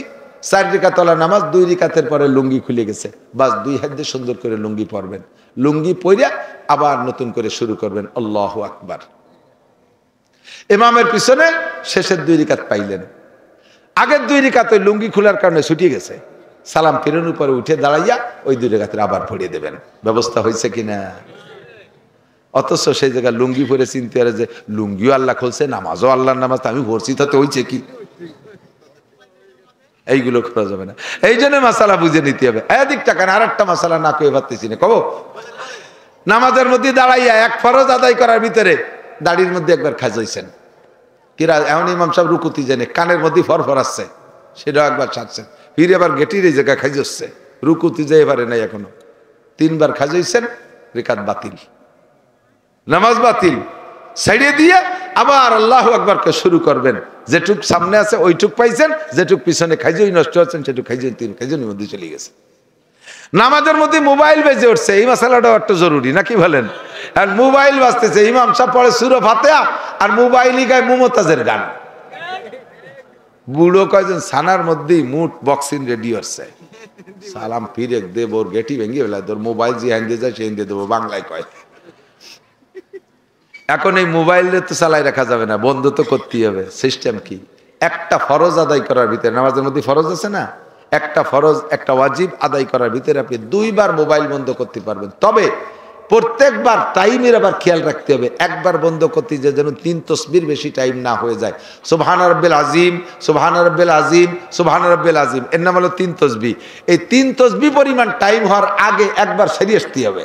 এখন মোবাইল বাজিয়ে গেছে জিন্সের প্যান্টের পিছনের পকেটে, তা বাজিয়েই যাচ্ছে, টাইম নিয়ে বাইরতি ইমাম সাহেব রুকুতি চলেছে, পারতিছে না, টাইম নিয়ে বেরোতে ইমাম রুকুতি চলে গেছে, এরপরে টিপি হচ্ছে, বাটন খুঁজে পাচ্ছে না, নামাজ শেষ। ছাড়িয়ে দিয়ে মোবাইলটা কায়দারে বন্ধ রেখে আবার নতুন করে শুরু করবেন। এইভাবে সহিভাবে নামাজগুলো যদি সুন্দর করে পড়েন, লাস্ট ফিনিশিং হলো এদিক তাকান, নামাজ ভাঙ্গার কারণ 19টি, জোরে বলেন কয়টি? আরো জোরে। এই 19টের মধ্যে 1 নম্বরটা কি কন্ত? নামাজে অশুদ্ধ পড়া, নামাজে অশুদ্ধ পড়া, রুকু ভালো, সিজদা ভালো, কিয়াম ভালো, কুদ ভালো, উঠা ভালো, বসা ভালো, কানে উলো দিয়া ভালো, সানা ভালো, সব ভালো, বন্ধু তোমার আলহামদুলিল্লাহ ভালো না। জীবন ভরে যত নামাজ পড়ছো খোদার কসম 1 রাকাত নামাজও আসমানে যায় নাই, ওই নামাজের বিনিময়ে তুমি 1 সেকেন্ডও জান্নাত পাবা না। নামাজে কিরাত গলত হইলে, পড়া গলত হইলে নামাজ বাতিল, নামাজ বাতিল। ভালো করে খেয়াল করতেছেন না, আমি বুঝতে পারছি, লক্ষ্য করতেছেন না কি কইছি? নামাজের মধ্যে যদি আপনি অশুদ্ধ পড়েন আপনার নামাজ বাতিল। এই বাতিলের মানে হলো না পড়লেও যেমন 230 কোটি 40 লক্ষ বছর 1 ওয়াক্তের বিনিময়ে জাহান্নাম, আপনি ভুল কিরাত দিয়ে নামাজ পড়লেও 230 কোটি 40 লক্ষ বছর জাহান্নাম। এবার আপনি পড়লেও পড়তে পারেন, না পড়লেও না পড়তে পারেন, আপনারে আমি অত তেল মাহাতে যাব না। না কাকা যা পারেন পড়েন, আমরা তো আছি, হুজুররা একটা ব্যবস্থা করিয়ে নেবো আপনারে। ওই মাতুবাড়ি আমি দিতে পারবো না, এই মাতুবাড়ি আমি নিতে পারবো না, এই দায়িত্ব নিতে পারবো না। জীবনে আর যা কিছু শেখেন আর না শেখেন, আমার বাপ ভাইরা, আমার মারা পর্দার আড়ালে, আরে কোরআন শরীফটা শুদ্ধ করে শেখ, কোরআন শরীফটা শুদ্ধ করে শেখ। পুরো না পারলেও কমপক্ষে আপনারা নামাজ পড়তে যেগুলো লাগে এগুলো শেখেন। একামত দেয় বুড়ো, 60 বছরে বুড়ো, কয় যে আমি 40 বছর এই মসজিদের মুয়াজ্জিন, একামত দেয় আল্লাহু আকবার, আল্লাহু আকবার, আশহাদু আল্লা ইল্লাল্লাহ, আশহাদু আল্লা ইল্লাল্লাহ, আইউলাতের সালাহ, আইউলাতের সালাহ, আইউলাতের ভালা, আইউলাতের ভালা, কত কাদামি সালাহ, কত কাদামি সালাহ, আল্লাহু আকবার। আল্লাহ আমি 4 বছর এক মসজিদে ইমামতি করছি, এই মুয়াজ্জিনরা আমি এইভাবে সে কথাটা আমি মুখস্থ করছি, অনেক কষ্টের মুখস্থ করছি। এরকম ইকামত শোনেন নাই কোনোদিনও, 4 বছর মস্ক করা তারে পারলাম না। মজিবুর রহমান যুক্তিবাদী আমাদের বাংলাদেশে এক বক্তা আছে, উনি বিদেশেও যায়। তো বিদেশে লন্ডনের থেকে আইসে এক মাহফিলি বলতেছে যে আমি লন্ডন গেলাম, যাই এক মসজিদে নামাজ পড়তে গেছি, একামত শুনেই টের পাইছি বাঙালি মুয়াজ্জিন। তো আগে যা যা কলো কলো হাইয়ালাল ফালার সময় যা কইছে শোনা যাচ্ছে যে হালার পথ হালা, হালার পথ হালা। নামাজের পর ওরে ধরছি, তুই কি করলি? হাইয়ালাল ফালার দিক কিছু বুঝে দিয়ে হালার পথ হালা শোনা গেছে। কয় তাই 1 লাখ টাকা বেতন, যাই কই তাই 1 লাখ টাকা বেতন। সুরাই হালার পথ হালা কইয়া 1 লাখ টাকা খাইয়ে মরবি। কেরাতটা শুদ্ধ করেন, কেরাতটা শুদ্ধ করেন। মাত্র 61 দিন, মাত্র 61, অনলি 61 দিন আল্লাহর রাস্তায় মেহনত করেন। আপনার আল্লাহর রাস্তায় মানে তবলিগি যা লাগবে না, আপনার বাড়ির কাছে ইমামের পিছনে ডেলি আপনি 15 মিনিট সময় দেন। এই পাশে কথা কাকি রেখে ঠেন, ডেলি আপনি 15 মিনিট সময় দেন। আর 61 দিন বিয়া দিক তাকান, আইএ বিএমএ পাস করছেন, বছর পর বছর লাখ লাখ টাকা খরচ করে তার যে সার্টিফিকেট কামাই করছেন 35 বছরের পরে তা ইনভ্যালিড হয়ে গেছে। জেনারেল সার্টিফিকেটের একটা মেয়াদ আছে, চাকরির বয়স মেয়াদ, ওই চাকরির সার্টিফিকেটের বয়স শেষ হলে তা দিয়ে পানি খালিও পেট ব্যথা ছাড়ে না। সারা জীবনের সার্টিফিকেট বেচলে আধা কেজি নুন হয় না, কথা কন না কেন? সেই সার্টিফিকেট কামাই করছো বস্তা বস্তা টাকা দিয়ে, তুমি জান্নাত কিনবা যেই সার্টিফিকেট দিয়ে, কোরআনের সার্টিফিকেট, মাত্র অনলি 61 দিন। 61টা দিন ডেলি 15 মিনিট সময় মেহনত করলে যদি আপনি কোরআন শরীফ পড়া শিখতে না পারেন, তাহলে আমাকে ডাক দিবেন, আপনারা বসবেন, আমি আপনাদের পিছনে মেহনত করে কোরআন শরীফ শিখিয়ে দিয়ে যাব। মসজিদের ইমাম সাহেব বা এলাকার হুজুরের কাছে যে 15 মিনিট ডেলি একটা টাইম বের করেন, 15 মিনিট 61 দিন। কিভাবে আমি বলি, আরবি হরফ 29টি, কয়টা? 29টি হরফে যদি এক দিনে একটা হরফ পড়েন, মোটে একটা অক্ষর ডেলি পড়বো, মনে থাকবে না? 15 মিনিট পর্যন্ত যদি একটা অক্ষর মুখস্থ করেন, মনে থাকবে না? তাহলে 29 দিনে 29 হরফ। আরবিতে আকার রস্বীকার 3টে, জবর জের পেশ। জবরে আকার, জেরে রস্বীকার, পেশে রস্বীকার, 3 দিন বললি মনে থাকবে না? হয়ে গেল 29 আর 3 কত? 32। আরবিতে সংযোগের চিহ্ন আছে 2টে, জজম আর তাসদিদ। তাসদিদ আলা অক্ষর 2 বার উচ্চারণ হয়, আর জজম আলা অক্ষর যার উপরে জজম আছে তারে আগের অক্ষরে এসে ধরে। একটুকে জজম তাসদিদ সংযোগের 2টে চিহ্ন। তাহলে এই 2 2 দিনই শেখেন, 32 আর 2 34। আরবিতে মদ আছে 10 প্রকার, এরকম মদ মানে টেনে পড়া, টাইনি না পড়লে পরে জায়গা টানার জায়গায় না টানলি ইমান পর্যন্ত নষ্ট হয়ে যায়। 10 প্রকারের মদ আপনি 10 দিনই শেখেন, এর বেশি লাগবে না। তাহলে 34 আর 10 44। আর উচ্চারণ জায়গা মতো থেকে না করলে তর্জমা পাল্টে যায়। এই উচ্চারণ রেখা মাখরাজ, মাখরাজ আছে 17টা মাখরাজ, 17 দিনই শেখেন। 17 আর 44 61 দিন। 61 দিন মেহনত করলে যদি আপনার কোরআন শরীফ শুদ্ধ না হয়, তারপরে দেখবেন আমারে আপনি যা খুশি তাই বলতে পারবেন। আমি এজন্যই চ্যালেঞ্জ করছি যে এর চাইতে নিচের কোর্স নাই। মাদ্রাসার হুজুররা কেরাতখানার পোলাপানকে বছরের পর বছর বসায় দেয়, আমার মাথায় ধরে না, আমার মাথায় ধরে না। এতদিন কোরআন শরীফ পড়াতে কেন লাগবে? আমার একটুক বাচ্চা 5 বছরের ছেলে মেসবা, ওকে আমি মাত্র 19 দিনে কায়দা শেষ করাইয়া সূরা আত-তিন পর্যন্ত পড়াই ফেলাইছি, মাত্র 19 দিনে। আমার ছোট্ট মেয়ে 6 বছর, তারে আমি মাত্র 2 মাস পড়াইছি। আল্লাহর রহমতে কায়দা শেষ করে, আমপারা শেষ করে কোরআন শরীফ ধরাই দিছি আমি তারে। মাত্র 61 দিন মেহনত করলে আল্লাহর রহমতে কোরআনটা শিখতে পারবেন। আল্লাহ তাআলা আমাদের তৌফিক দান করেন। একটু আমার এই কথার পর উদ্বুদ্ধ হয়েছেন কে? যারা কোরআন শরীফ পড়তে জানেন না, তার মধ্যে 2-10টা মানুষকে একটু প্রস্তুতি নিতে পারবেন। আমি কোরআন শরীফ পড়া শিখবই, কোরআন শরীফ পড়া শিখবো। কোরআন শরীফ গতানুগতিক হাত চাচ্ছি না, মনের থেকে একেবারে পাক্কা সিদ্ধান্ত নেন যে আমি হুজুরের কাছে কোরআন শরীফ পড়া শিখবই, মরার আগে কোরআন শরীফ পড়া শিখবই। আল্লাহ কবুল করুক, বলেন আমিন। এই নিয়ত করছেন যারা, তাদের বিগত যে ভুল কিরাতে যে নামাজ নষ্ট হয়ে গেছিল না, নিয়ত করছেন কালকে থেকে চেষ্টা করেন, আল্লাহ তাআলা পিছনের ভুল নামাজকে শুদ্ধ করে আমলনামা ভরে দেবে। এই একটা ব্যবস্থা আছে, বিকল্প কোনো ব্যবস্থা নাই। ভাষাগত ত্রুটি বিচ্যুতি মার্জনীয়, যা বলেছি শুনেছি, আল্লাহ পাক আমাদের সকলকে আমল করার তৌফিক দান করেন। হুজুর দোয়া করবেন। দুরূদ শরীফ পড়ি। আল্লাহুম্মা সাল্লি আলা মুহাম্মাদিন ওয়া আলা আলি সাইয়্যিদিনা মুহাম্মাদিন ওয়া বারিক ওয়া সাল্লিম। আল্লাহুম্মা সাল্লি আলা মুহাম্মাদিন ওয়া আলা আলি সাইয়্যিদিনা মুহাম্মাদিন ওয়া বারিক ওয়া সাল্লিম। আলহামদুলিল্লাহি রাব্বিল আলামিন। রব্বানা যালামনা আনফুসানা ওয়া ইল্লাম তাগফির লানা ওয়া তারহামনা লানাকুনান্না মিনাল খাসিরিন। রব্বানা ফাগফির লানা যুনুবানা ওয়া কাফফির আন্না সাইয়্যাতিনা ওয়া তাওয়াফফানা মাআল আবরার। আয় মেহেরবান আল্লাহ, রাতের গভীর পর্যন্ত শীতের রাত্রে তোমার দিনদার ইমানদার পরহেজগার আয় আল্লাহ, তোমার আশিকিন পাগলদেরকে নিয়ে বসে আমি মূর্খ আনপড় গুনাহগার যা পারছি আলোচনা করে শাহী দরবারে ভিক্ষার দোকানে হাত তুলেছি। আমাদের জীবনের সব গুনাহ তুমি এক্ষুনি মাফ করে দাও। অবশ্যই আমরা গুনাহগার, যে সব ভুলের আলোচনা করেছি ভুলগুলো আমরা করে থাকি। আয় আল্লাহ, এই ভুল থেকে আজকে তওবা করলাম। আয় আল্লাহ, তুমি আমাদের তওবা কবুল করে নাও। আয় আল্লাহ, আমাদের জীবনের সব গুনাহ তুমি এক্ষুনি মাফ করে দাও। মেহেরবান আল্লাহ, আমাদের আব্বা মা, দাদা দাদি, নানা নানি, শ্বশুর শাশুড়ি, আত্মীয় স্বজন যারা কবরে চলে গেছে, বনে জঙ্গলে কবরে শুয়ে আছে, অনেক মহিলা হাত তুলেছে, তাদের স্বামীরা কবরে চলে গেছে। আয় আল্লাহ, অনেক ভাইরা এখানে আছে যাদের মহাব্বতের স্ত্রীরা মারা গেছে।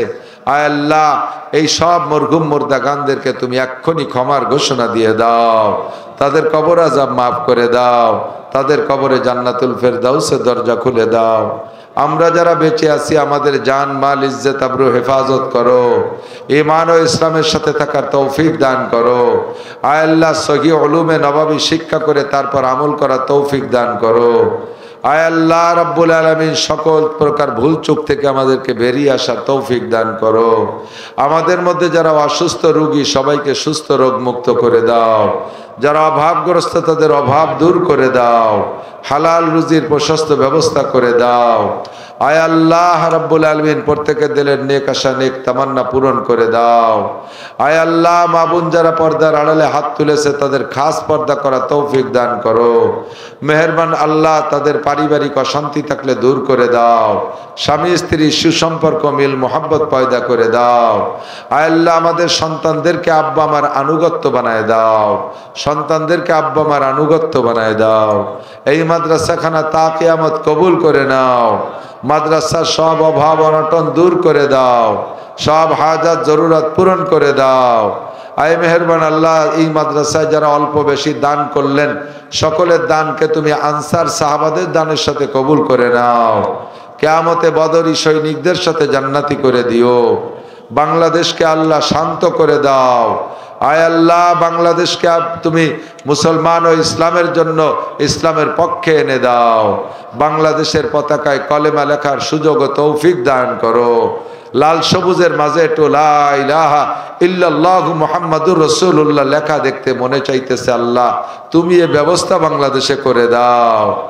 আয় মেহেরবান আল্লাহ, মাদ্রাসার উস্তাদ শিক্ষক কমিটির সকল সদস্যদেরকে কবুল করে নাও। মোহতাম সাহেব হুজুর এবং শিক্ষকদের হিম্মত বাড়ায় দাও। এখানে যারা লেখাপড়া করে মেধা শক্তি বাড়ায় দাও। এলাকার জনগণ মৌসুমি ফসল দিয়ে মাদ্রাসায় সাহায্য করে। আয় আল্লাহ, পিঁয়াজ, ধান, পাট ইত্যাদি ফসল এলাকায় হয়, তুমি ভরপুর বরকতপূর্ণ ফলন দাও। আয় আল্লাহ, কৃষকদের এই ফসলের জাকাত মাদ্রাসায় ঠিকমতো দেওয়ার তৌফিক দান করো। আমাদের সকলকে জীবনে একবার হলেও হজের নিয়তে মক্কা মদিনা জিয়ারত নসিব করো। মরণের সময় জবানে কলেমা তয়্যিবা জারি করে দিও। সাল্লাল্লাহু তাআলা আলা খায়রি খালকিহি মুহাম্মাদিন ওয়া আলিহি ওয়া আসহাবিহি আজমাইন বিরহমাতিকা ইয়া আরহামার রাহিমিন। আসসালামু আলাইকুম।